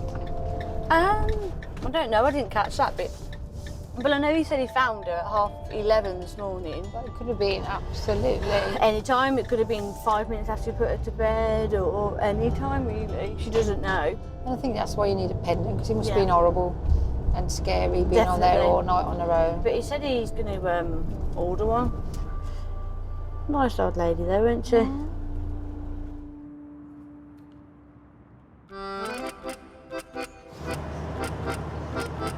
Stuff it in my eye and I don't know what. It's called your finger at the moment. Oh no, my finger's in there trying to get out whatever's in there. You got your eyeball, eyelashes. Iris, retina. Who's Iris? What's her doing in your eye? Iris. I really can't see. That's going to be an issue, isn't it? There is something in my eye. How are you going to get home if you can't see? Ow. You'll have to take me. You'll have to carry me to your car. No comment about the weight.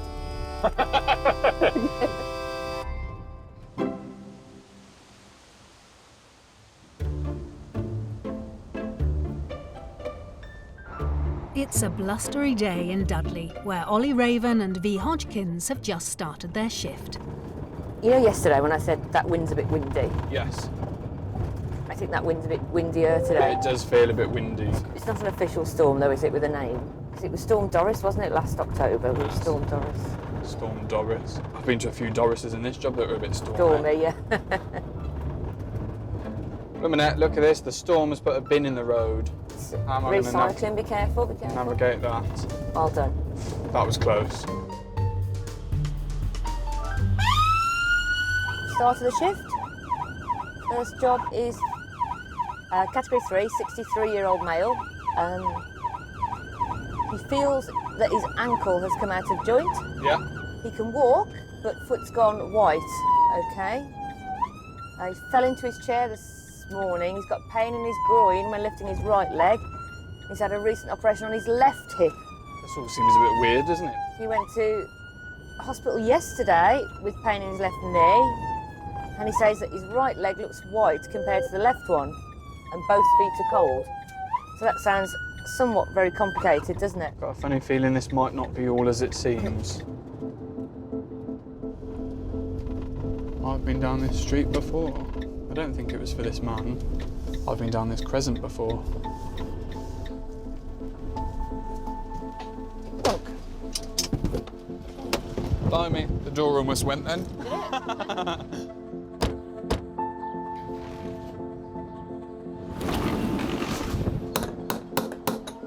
Okay, hello. It's a lady. Hello, sweetheart. Oh, don't call me sweetheart, good day. 85-year-old Brenda shares her home with her 63-year-old son, Stephen. He called 999, worried about his ankle after having a fall. Hello, is it Stephen? Are you decent there? Have you got your pants on? Can we drop this towel over you? Pop that over you. I'm too young to see such things. Stephen, I'm V, this is Ollie. Okay, so what's going on? You've been at the hospital yesterday? I fell down this morning. Okay. You've got a lot of movement in that leg. But I think all that bone's gone in. No, looks good to me. I tell you what, Steve, let's give you a check over, yeah? Yeah. Can you pop a finger in there for us, Steve? So, you fell back in the chair this morning, that's correct, isn't it? Okay. Let's just do your blood pressure Let's as have well. a check of your head. That's good. Shrug your shoulders for me. Shrug your shoulders. Good out. Bring your toes up to the sky and point them like a ballerina now towards the television. You're fine, there's nothing wrong. There's nothing wrong. Steve, we have to think about when we call 999, yeah? Yeah, listen. It's important. We're here for life-threatening emergencies. Will I get fined for this? Well, you won't get fined for it, but we just need to think about what 999 is there for. It's there for strokes, heart attacks, serious blood loss, when someone's unconscious or when they can't breathe, yeah? Yeah. All right? Because while we're attending you, somebody might be having a heart attack or a stroke. My mum said I should get into trouble. Well, how often are you having an ambulance out to you? Too much. Every day. Every day? The ambulance service, when we have people calling inappropriately, they do look into it. Why do you think you've suddenly started being concerned for your health and calling us? I think I'm getting a bit confused. Okay. It is frustrating when people call for an ambulance when they don't need us. Same token, we have to be mindful that these people may be suffering mental health problems, be lonely or be anxious or something along those lines. With Stephen, we could appreciate that what had happened had made him anxious and worried, but we had to make sure that we took the opportunity to educate him on the use of the emergency services. Really seriously, I think your mum's right. When your mum says you don't need an ambulance, I think she's probably got the right judgment call of it, yeah? Gotta be careful, haven't you? It's like the boy who cried wolf. Before they leave, V wants to see Stephen walk to be 100% sure he's not hurt his ankle. Have you got some trousers you can put on, just so that you're decent? Right. Better wearing your trousers than sat there with your meat and two veg hanging out. Hey, you embarrassed me, Steve, when I walked in. Let's just take a few steps for me then. I just want to make sure that we're all okay. Look at that. That'll do me. Better than me. There you go. You can go back in your chair. Right, so I'm more than happy there is nothing wrong with you. Nothing wrong with you. Not with me back neither. No, I've had a good feel of everything. Nor you. No, if you've got a bit of pain, then some paracetamol, as per the instructions on the box. So can you get me some water off there and I'll take some. Can you? Can you put some water in that jug? Yeah, well, we can do, but obviously you are mobile and... You don't want to do nothing. Doesn't he? Maybe you need to give him a kick up the backside. OK, so we're going to go, because like I say, we're very busy. Please, please, please think about it when you should and shouldn't be calling an ambulance, all right? When I got pain, I'll take the painkillers. That's right, yeah. So unless it's something really serious. All the best then. Take care, lovely to meet you. Bye-bye, Brenda. Okay. Take care, my darling, all right? We'll see ourselves out. All right. You make sure you tell him if he tries to call us when he shouldn't, all right? Listen to your mum. Mums always know best. OK, take care Steve. As soon as they leave Stephen's, their next emergency call comes through.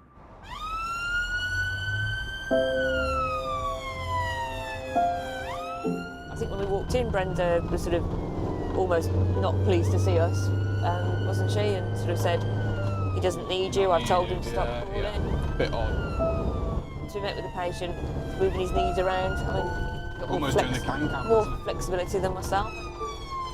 It's really hard for us, isn't it, when we're so busy. There is someone always sort of worse off, isn't there, really? Yeah. If our radios had gone shouting out for anybody available for a cardiac arrest that was round the corner, we can't just walk out. I guess time will tell whether he listened or not.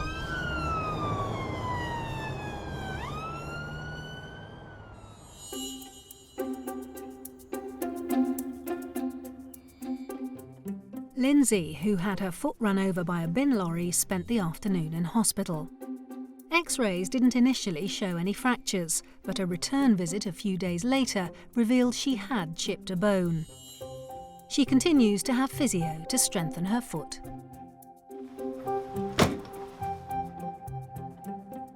Baby Elijah, whose rocketing temperature had caused concern that he might have sepsis, was seen by the paediatric team in the hospital. By then, the Calpol had kicked in and his temperature was back to normal.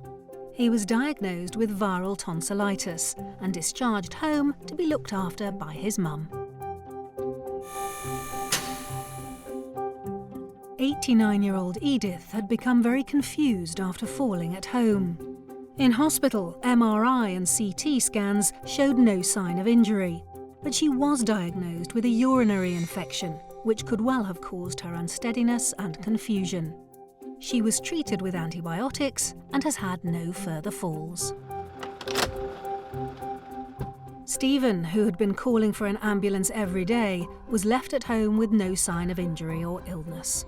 In the weeks after this visit, he called 999 3 more times. Each turned out not to be an emergency.